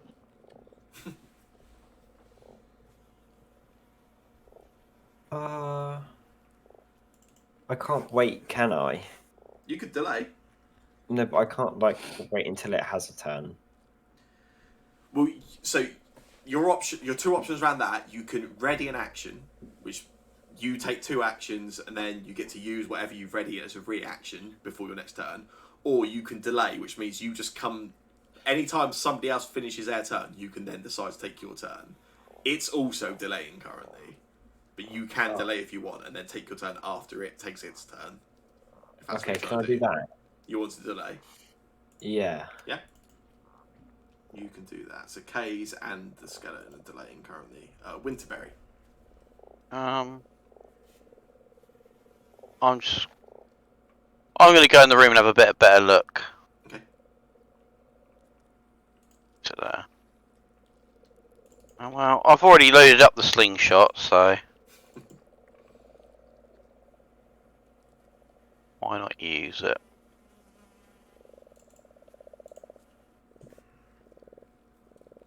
Oh, wait, I'm on the wrong screen.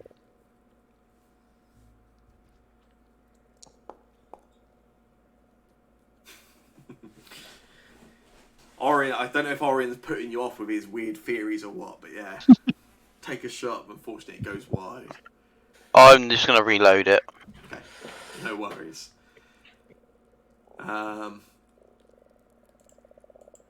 Ufrid, it's your turn.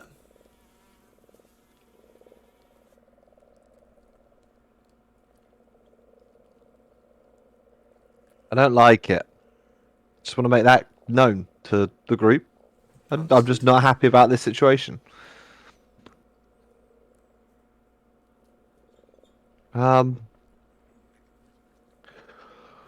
Cool. I will step stride to here.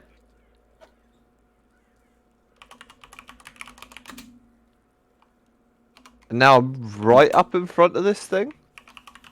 You are? Does it look like it's moving at all? Not that you can see so far, no. It's just stood Does it have there any- holding that morning star. It's got a morning star. Yeah. Does it look nicer than Orin's morning star? Looks like a morning star, unless you want to take an action to really pay attention to it. No, not really. I yodel in his face. Sure.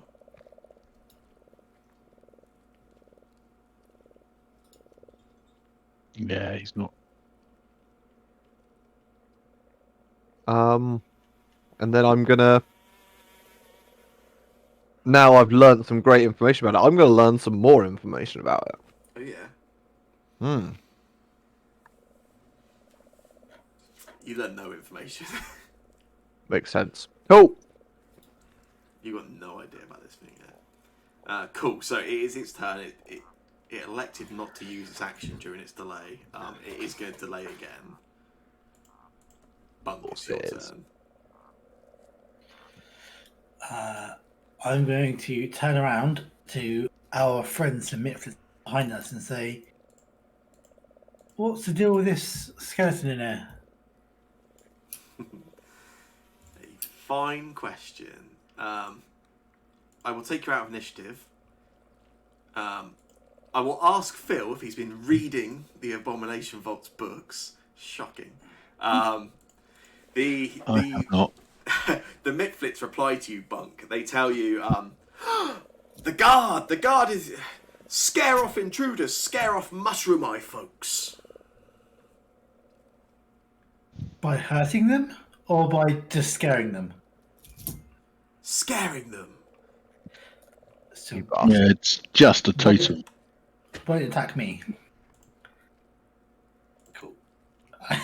I'll pass this message on to the people who are furious. I'm just angrily yodeling in its face still. Yeah, I'll put my hand. Orin puts his hand on Ithrid's shoulder and just says, "I don't think he can hear you."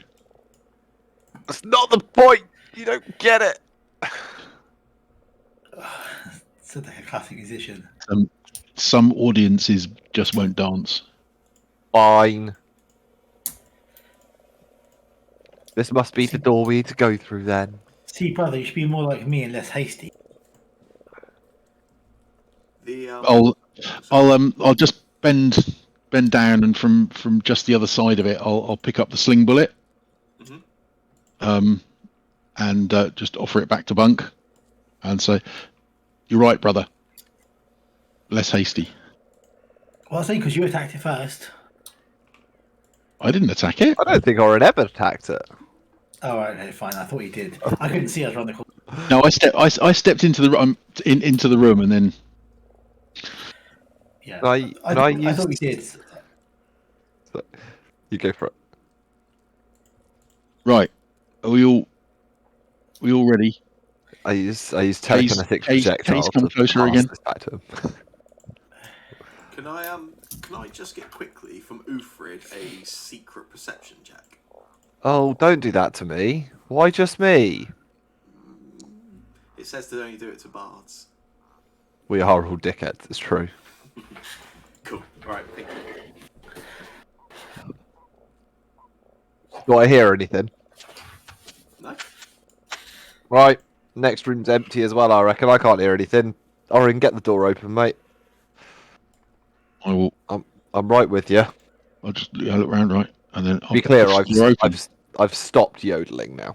And oh golly, and again, I Um, will step yeah. in just. Oh. As Don't even you get 5 feet before it pauses. as you open this next door, you can see this room's a little better maintained than some of the other rooms you've come across. The ceiling is still a little sort of falling in.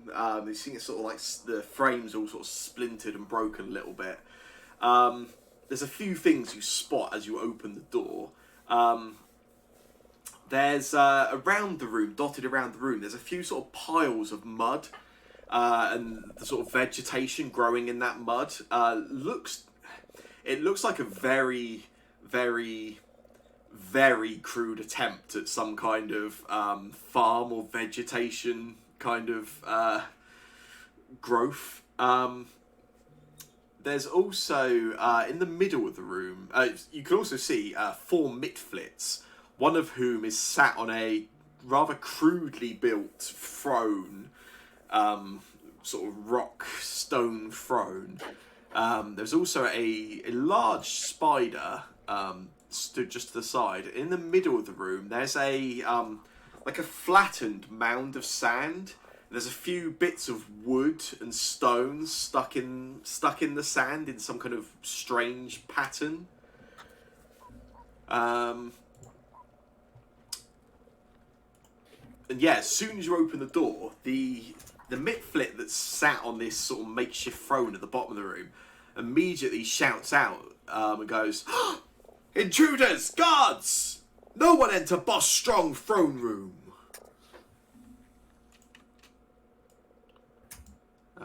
How do you guys want to react initially? We'll step in, Oh, he And said then- no one enter. Come and on. then we'll shout back, "Boss Strong, we want a word with you." In my best intimidating fashion. You can see that spider takes like a little pace forward a little, and if the sort of 2 mitfits closest to you, they're both stood there, and they've got their sort of like little crude short swords.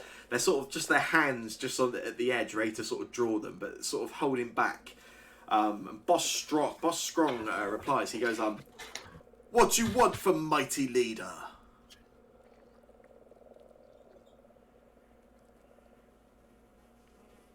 Gonna walk slowly forward there.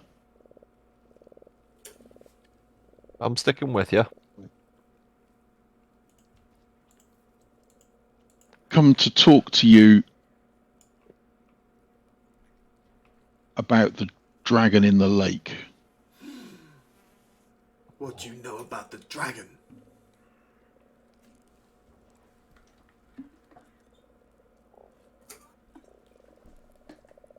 We're here to ask what you know. Mighty beast. And he immediately sort of jumps up onto his feet. He's stood on top of that little stone throne now. And he gets a little animated as he sort of swings around this makeshift, looks like a trident almost, but it looks like, to be honest, if you stab something with it, it'd probably just fall apart, if anything. It doesn't look particularly well made. He sort of swings it above his head as he talks. Mighty beast swoops below the water, and if you dare get close, rah, comes up, grabs you, swallows you whole. Terrorized us up here, terrorized us when we were down below. She lives, she makes her lair below ground. You used to live down below, and she's chased you up here. And he sort of pumps his chest out a little bit, puts his sort of beats his hand on his chest. We lived proudly below ground for many years and forced out by mushroom eyes.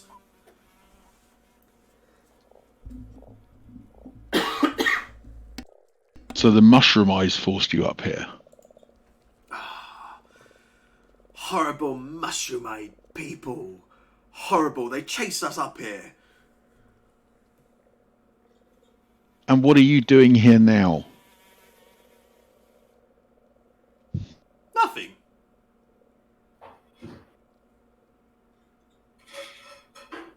I heard tell that you were planning an attack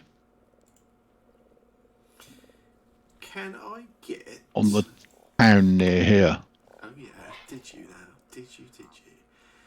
Can I get each member of the party to make for me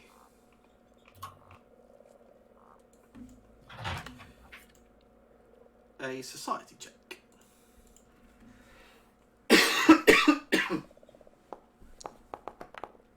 Oh, fuck's sake. Something I'm supposed to be good at. But not when you roll like shit. Winterberry is very good at society.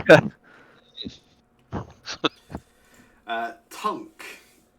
Tunk and Winterberry, you both spot that's sand in the middle of the ground, in the middle of the room with the. sort of That bits looks of like wood. Atari, yeah? It looks very much like Atari. Yeah. And Winterberry, you notice there are some arrows in the sand. Almost looks like plans of attack being made. Oh, there's an X on there as well, is there? I think that's where the attack is, I guess. Mm. I think it's. You what? Sorry, so you cut off for a moment. Oh, sorry, I think it's amazing that you can tell it's Atari from that picture because I can't even tell. I'm trying to work out what that is. The bit just there is the bridge. How do you do a What, that point would to be the somewhere? market? Yeah. Oh well, no, yeah, that bit's the market. That's the bridge where our rooms are. Yeah. The Crook's Nook. So Rin's up That's here the somewhere. Yeah, that's the timber mill bit, or down one side where there's. Extra law points for Phil. Jesus.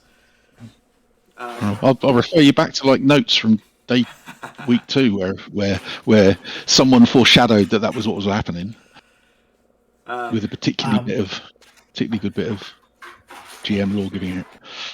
Would it be possible to share the map of a? Yeah. One sec. I don't know if there's an easy way of seeing it. Just while we're doing this, I'm about to switch headsets, but I've actually got to switch to my phone at the same time. So let me know if the sound quality changes terribly, etc. Except I can't find Discord. There is the map of Atari again, briefly, for comparisons. I think I've given you guys the option to switch between Atari and the Gauntlet now, anyway. Oh, perfect. That's amazing. Okay.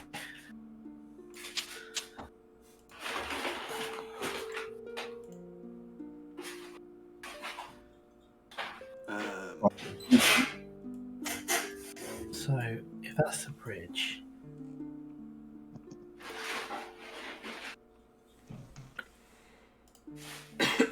then it's.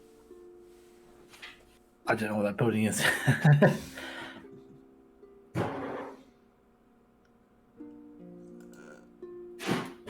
just going to make the Gauntlet Right down there. scene, but you can always switch between it.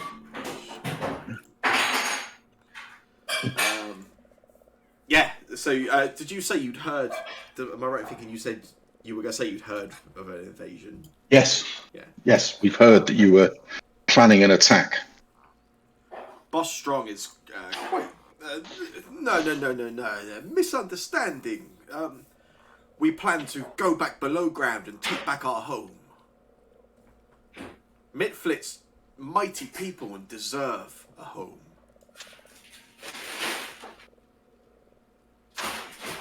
I mean,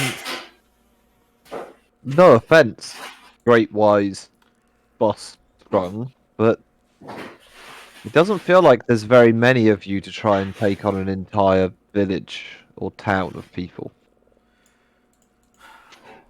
Mudlickers killed many of us. Oh, sorry, Mushroom Eye killed many of us. And Dragon, Fresno Cash killed many of us. But we still strong, we proud. And we have invasion for, we have, backup force.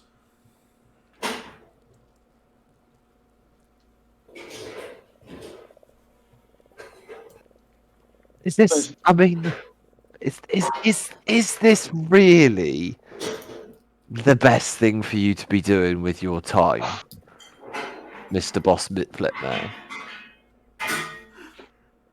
Hunk, as Uhtred says that, is going to start walking into the pile, sort of kicking the sand and the bits of twig about. Oh, what are you doing? We spent ages building this.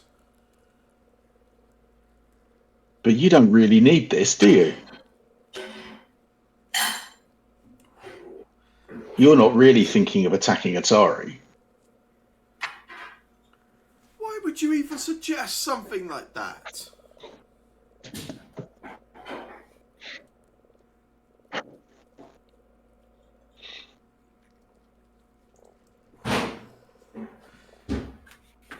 Tunk, I'm going to get you, unless you disagree, reading the situation, I'm going to get you to attempt to coerce him again, as you did with the other methods. Feels like you're trying to do that. overpower him. Yeah, I think so. Worse. Yeah, it's defaulting to self-roll every time. Let's go. I think coerce is supposed to be secret. I could be wrong, but Oh, that's not so good. I use my hero point to re-roll that, actually, sure. if I may. Yeah. Because I can definitely do better than that. Oh, I can do that from... how do I get it to re-roll? Right-click the chat card and choose re-roll using hero point. Doesn't look like it wants to let me. Oh, weird. I can do it. Are you happy for me to do it for you? Yeah, do it. Boom. Much better. Yeah, much better, definitely. Let me just have a look at one thing.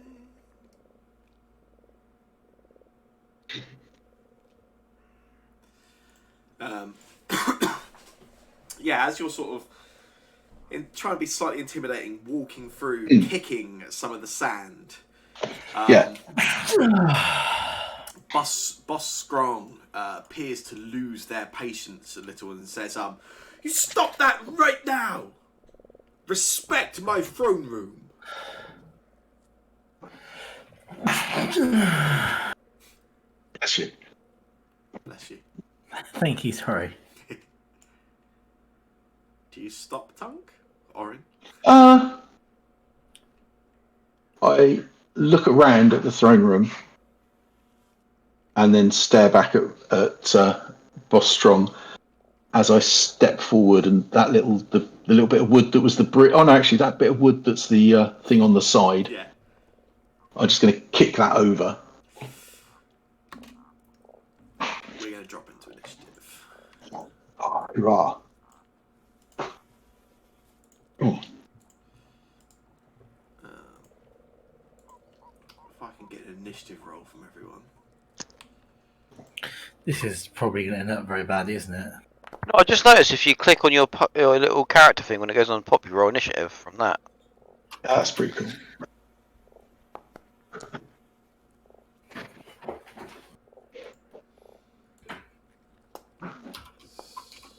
For flip's sake.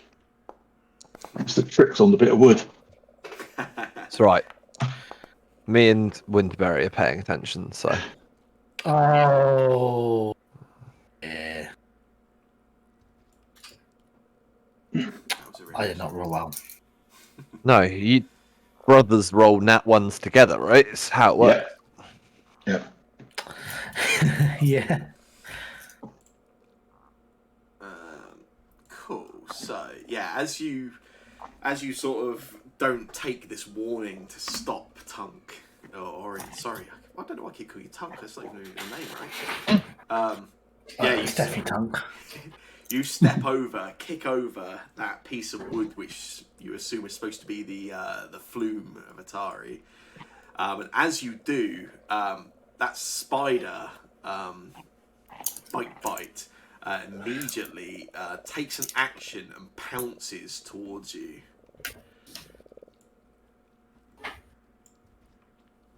Yeah.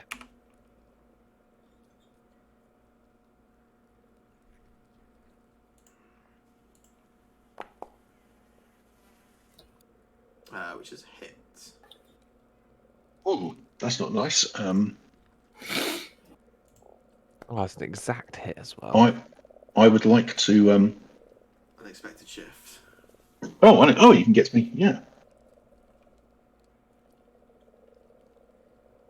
So I need to make that DC 16 flat check.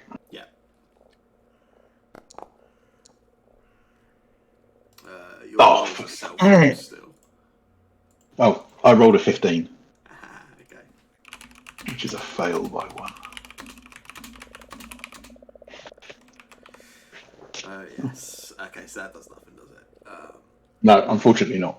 Cool. Right, it uses up my reaction, which is nice. Oh yeah, that is true. Yeah.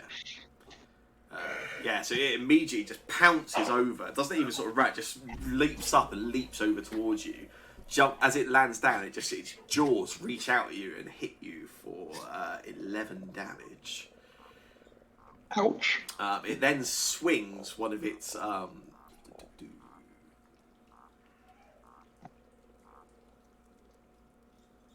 Yeah. It then just swings one of its claws at you. Which is also a hit. Go. For max damage you can roll as well. Bye. For another 11 damage and knocks you unconscious, Tunk. I'll drop to the floor. That's fine. You'll choose to. That's good of you. That's good of you.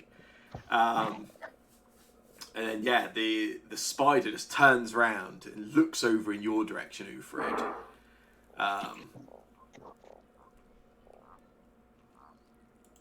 Is this limited?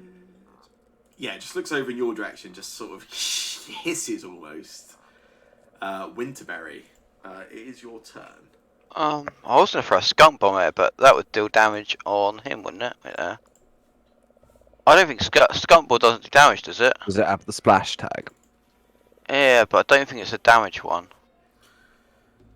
I think it just makes the attacking and sickness, right? It deals 1d4 poison damage and 1 poison damage splash damage. Alright. I'm gonna throw it at a Niflin instead then, where it's in my hands. Yeah.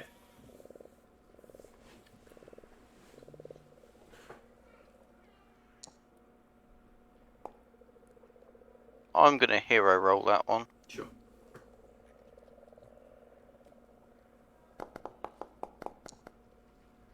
It's the same roll twice, It's isn't the it? exact same, yeah. Nice. Damn hero point. Misses. Lovely.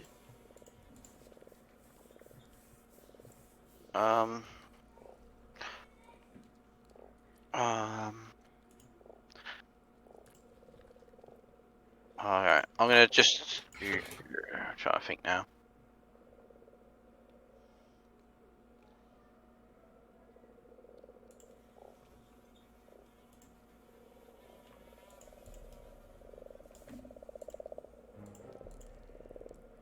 Just gonna use my sling. Yeah. At that one.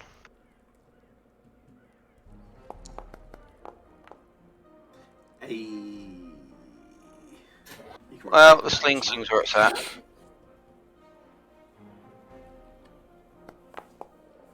Just for it didn't matter, it's a crit hit, but that should have been a map attack as well. You should have had a penalty on that. But as it was a 20, it would have hit regardless. Yeah. So yeah, you let go again with this. This sling's becoming quite mythical with your party, it seems. Yeah, you let go. You get a perfect hit right between the eyes on one of those Mipflits as it turns around, and it just immediately drops down dead. I will reload it. Cool. Ufrid, you are next in initiative. Oh, spider's looking at me, right? It is. I don't like that. So I will. Yeah, I'll try and do some inspiring slam poetry with a courageous anthem.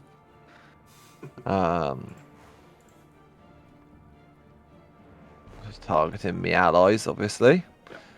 God, range on that's bloody mad, isn't it? And then I am going to. You said there's like rocks and stuff that make this picture in the middle, right? Yeah.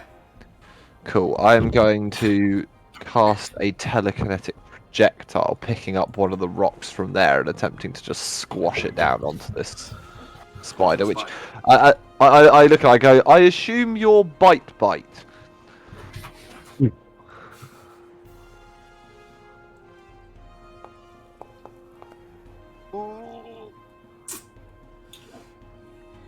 Cool.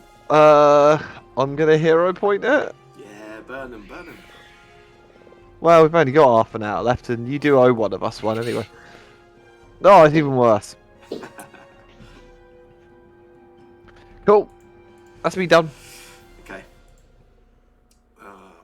On Boss Strong's turn, he immediately begins quite excitedly shouting at the Mitflids, "Get them! Get them all!" He pulls out. He takes an action to pull out a blowgun, and then he takes his second action to shoot the blowgun at you, Ufrid. That's fair, I suppose. Ooh, Which is a hit. yeah, that'll do it. Hits you for 1 damage. Yeah.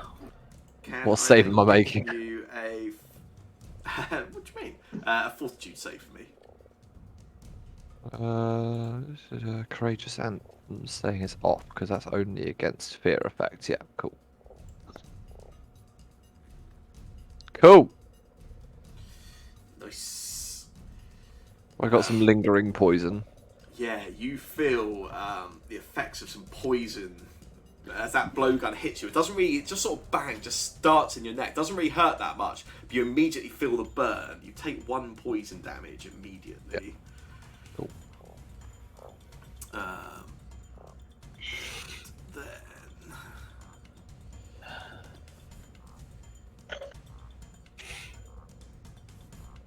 yeah, and then he immediately follows that up. You see him just pull.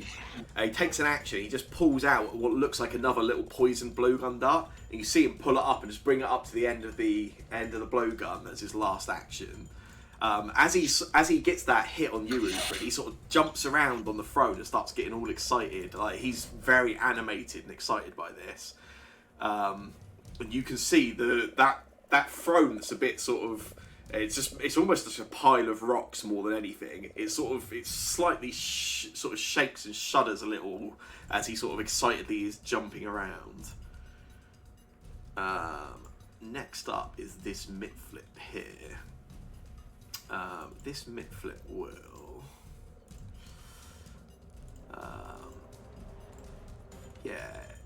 he will dash over to here. He will then spend 2 actions to cast a spell.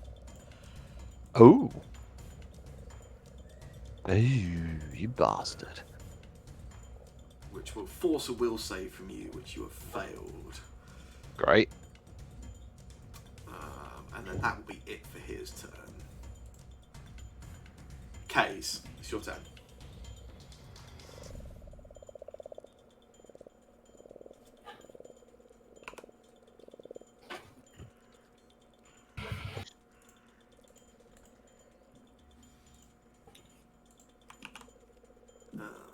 Come on, Pace, show us what that +1 striking rune does. Can I feint it? Yeah, absolutely. Yeah.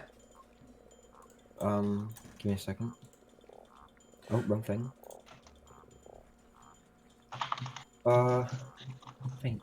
There Oh, we go. before you do, Kays, can you quickly Yep. make a will save for me? As you walk Sure. into this sort of spell area around that Oh. creature. I might have wrong the right. Okay, never mind. I didn't. Oh, never mind. That's right, that was a will save. Wasn't a good one, but it was a will save. Yeah, you can go ahead with your fate. Oh god. Did I roll it? Did it roll? Oh. It did. Okay, that's fine as well. Yeah, you attempt to sort of like throw him off, but he seems quite focused on Uthrid as you sort of come around the side of him. Just doesn't really Never notice mind. you. Try to kill him instead. You don't need to fight him. But I want to be the See? cool guy. Easy. That is a critical hit, Case. You can roll critical damage. But I want to do the cool stuff, you see. Oh, Yeah, if you'd had Matt Panache on that, it would have been massive.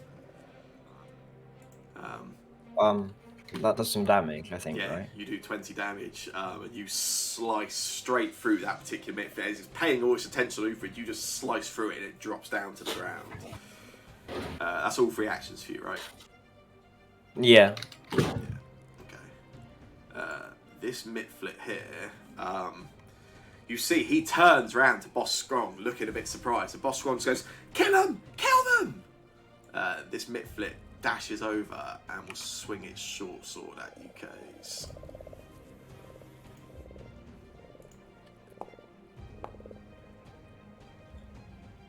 That's a miss, and then while as Boss Strong just keeps jumping up and down the throne and shouting, "Get them! Get them!" it just wildly swings again a second time. That second one hits.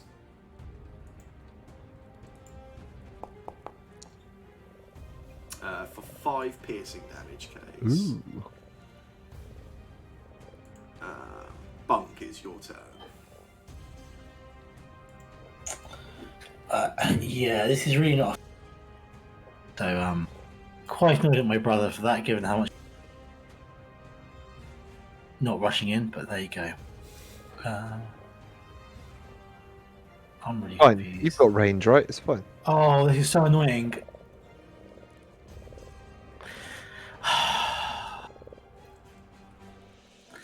Sam, are you aware that this part of the map is orientated 45 degrees? Am I aware what, sorry? That this part of the map is orientated 45 degrees. So your mic keeps cutting out. Ah, sorry. This part of the map is orientated to 45 degrees to the rest of the map. At least from the angle I'm coming in at. Oh, I see, It makes yes. moving yeah, really fucking annoying. Stupid diagonal movement rules. Yeah. It wasn't a problem before, but it's really annoying now. I will exploit vulnerability. No, wait. Ignore that. I That's won't cool, do that's that. fine. I'll just fling magic. I forgot I moved. I'm hoping I've got enough range for it. I don't actually know. Do I have enough range? 60 feet. Yeah, I think. That's like it's probably 60 feet, doesn't it? Yeah.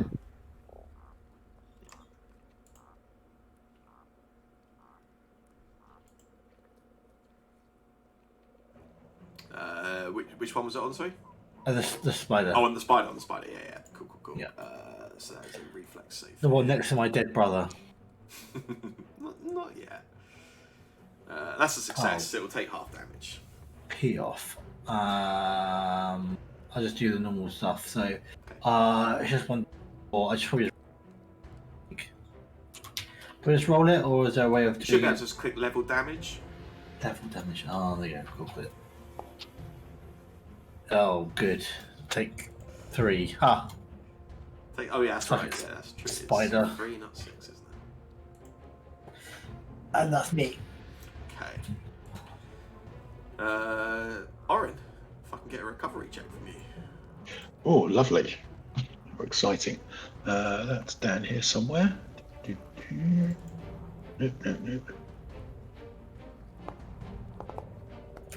Nope. Maybe not. You're still rolling in secret from us. Yeah, there's no way of changing that on the thing, Have but I you- can make it visible. The bottom Are right. you not? I was gonna say bottom right. There's 4 buttons Oh! in the chat. Okay, done that. You want the That's far left excellent. one? Yeah. Yeah, Tunk goes up to dying too. Been there before. It's fine. It is Bite's turn.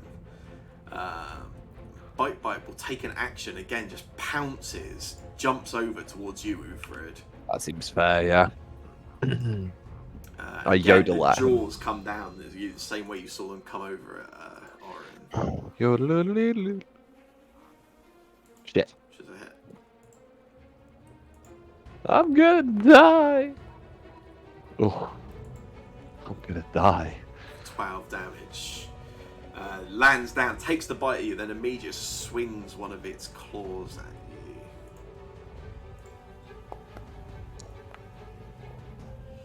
Which is also a hit. Okay. You're getting some good rolls again, aren't you? Apparently so. Cool. Puts through 9 damage, which knocks you unconscious, Ufrid. Mhm. For its last action, it actually skitters over towards you, Kays. Right, Case is going to kill it in one hit, so. Winterberry, it's your turn.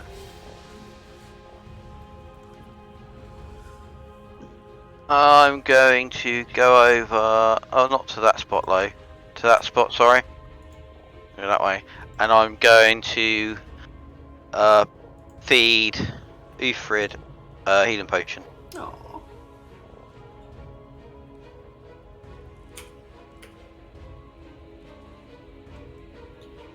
Um, 2 seconds.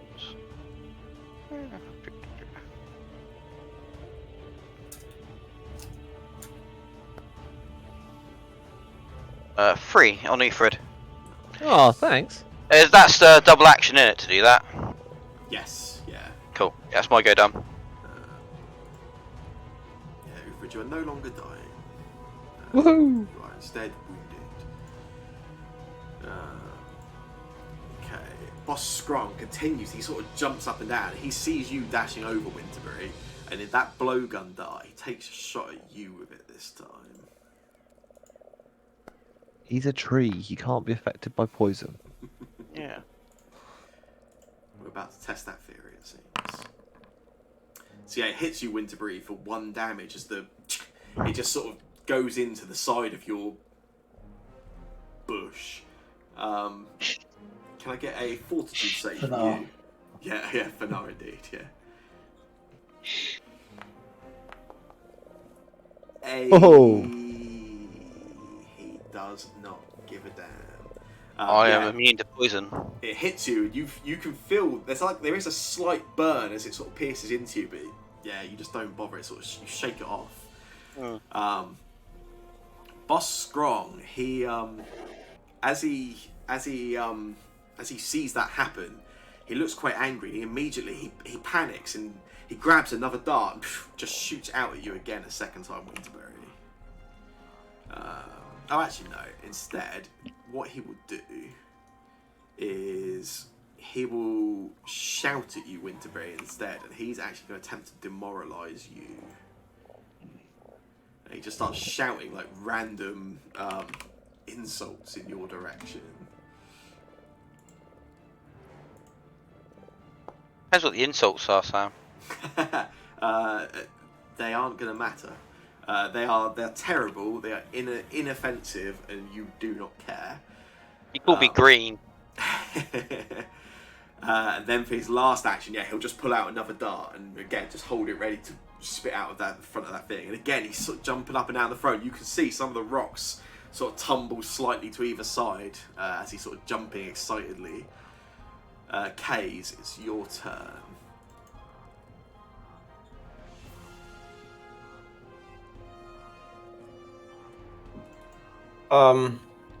There's a spider next to me.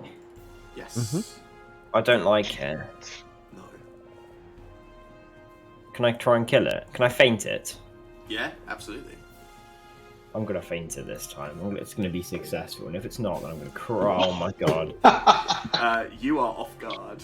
Yeah, I'm gonna change classes. That's your fault. You brought that on yourself. I'm gonna play gunslinger. There's no Gunslinger's good fun. Pathfinder. Yeah. 10 out of 10 would recommend. It's great fun. There we go. I'll just do this. Oh, That's a miss. You have got one more action, haven't you? He's also got a hero point. I'm just going to put it out there. oh yeah. Can I hero point it? Sure. Could have also hero point the fate, I guess. But... Yeah. Oh.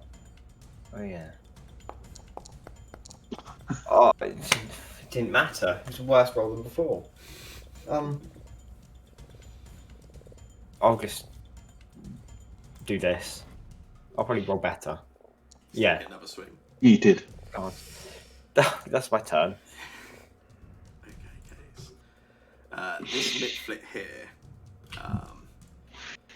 he will step to the side here, and then he will, as you are busy taking swings at Bite, he will step to the side and flank on the other side of you and take a swing of his short sword.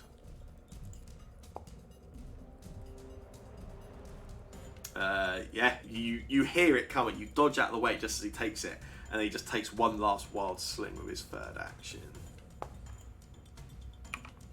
Yeah, you dodge out of the way again, Case. Even as you're between the two of them, you're able to sort of dodge out of the way and avoid the damage. Bunk.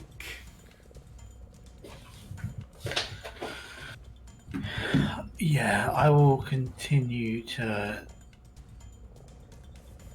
No, I will not. I will stay there, and I will exploit vulnerability on the spider. Yeah.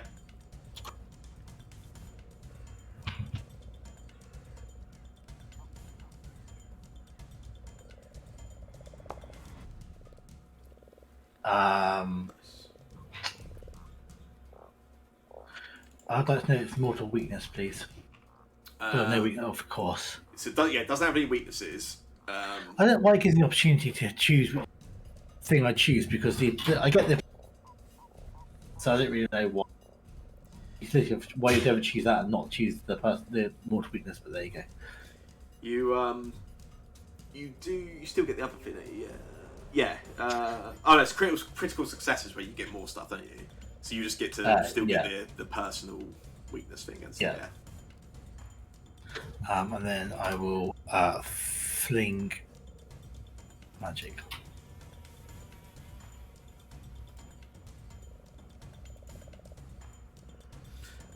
Cool. Let's get to do this. That's Jesus. take half damage. Nice. Yeah, puts 4 damage through on the spider. That's me. Okay. Orin, if I can get a recovery check from you. Oh, my turn again. Exciting.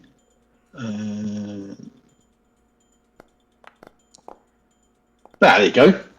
Ooh, nice. That brings you back to not to consciousness, but it takes you away from dying. You are stable. Oh, yeah.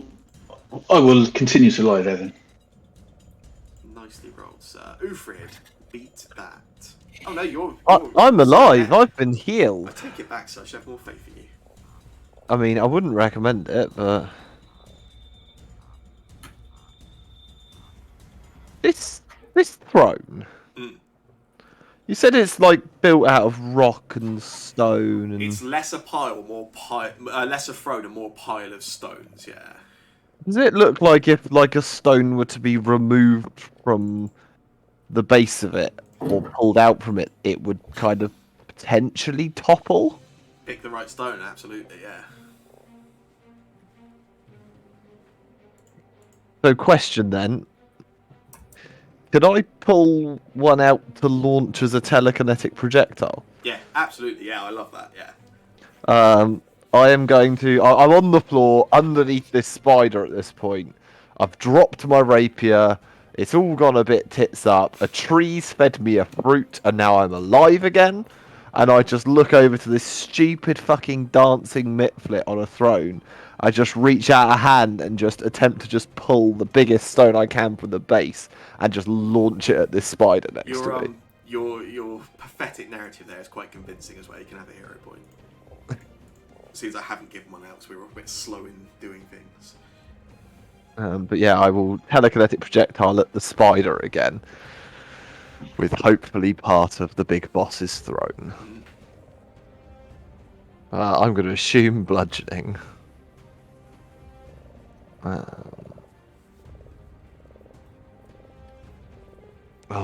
Throne and Bane. Can I get up as part of this?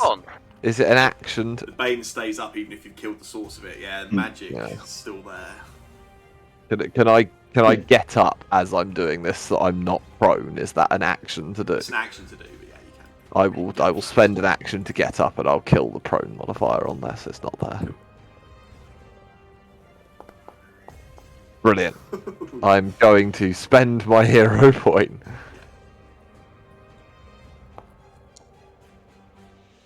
Oh, fucking hell. You put This thing you is- telekinetically pull one of the rocks out, send it over it, bite, as it's sort of dodging and fighting with Case, he just misses. But you hear a tumbling noise. Boss Strong screams out angrily as he drops prone down on the ground. That throne just tumbles into what was a pile of stones. Is now just stones spread all over the floor there. And he's just down on the ground, prone, cursing and shouting. Be a stupid Is that all free dancing. for you?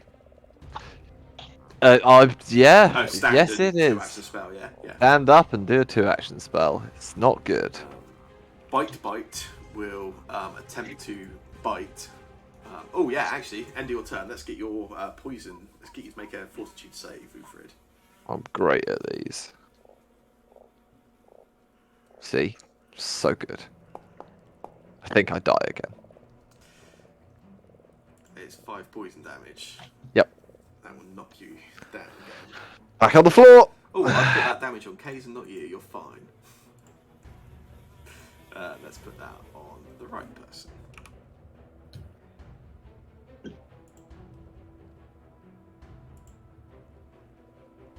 Ah, I'm unconscious. Now you're unconscious. So bite attempts to bite you, Kays.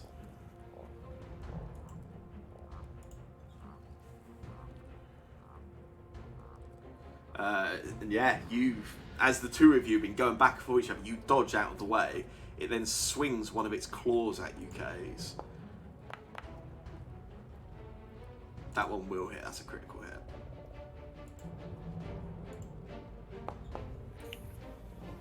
For 16 damage, Kays. Which is enough to knock you unconscious, I believe. Oh, fuck it hell.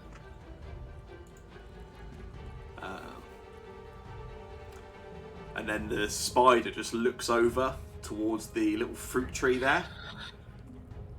And just again sort of hisses in your direction, Winterberry. It's your turn. Oh my god, we're so near TPK'd. Okay. Right, it's all under control. We've got 4 minutes till timeout. I mean, if we do get TPK'd, it's entirely Oh. tungsten after all the lecturing. I'm gonna lay on hands on Ufrid. Can I? It's up to you what I do. I was just going to throw in a little bit of advice, possibly.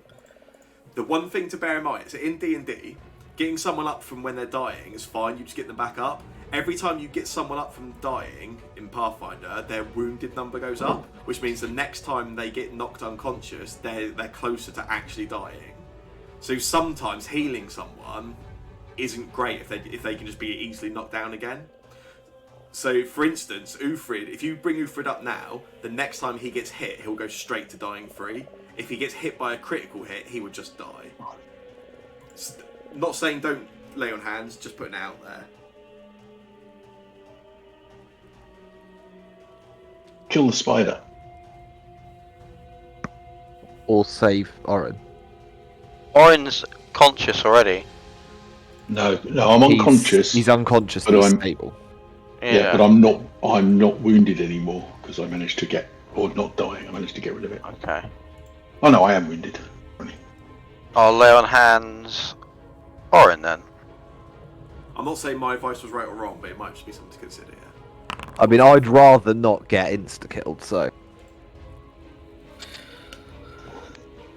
I can see again. Tunk, you unconscious. These are loads of bushes down here, right? Yeah.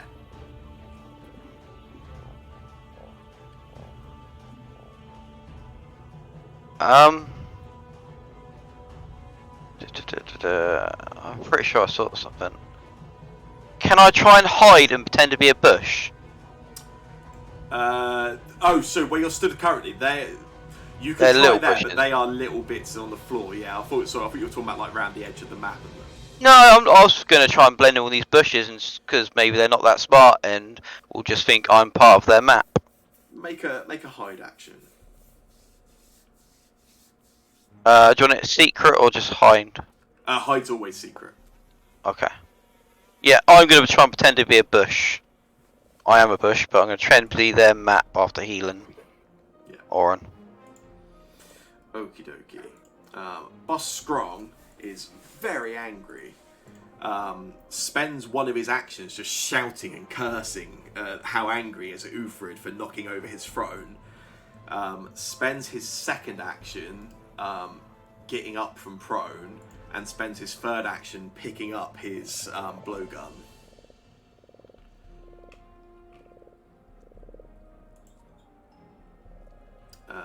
It is this Mitflit's turn. This Mitflit runs over down to Winterberry.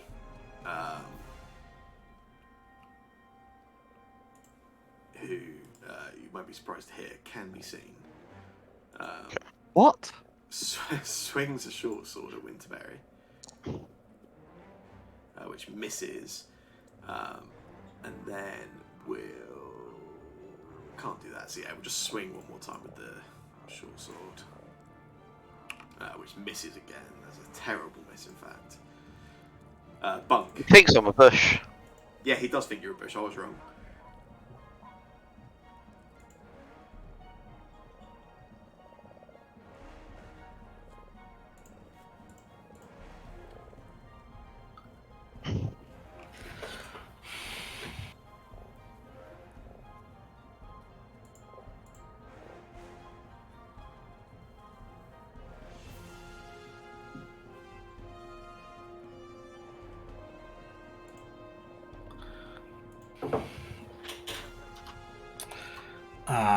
I will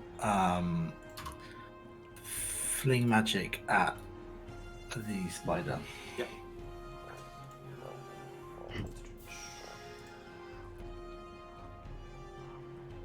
That's a fail. Oh. Fudge. Fail is... Oh, fail for him means he takes full damage. Oh, fail for him? Yeah. He sick. fails. Yeah, he fails his reflex save. Boosted damage, please. That's just 9. Nice. Hang on a second.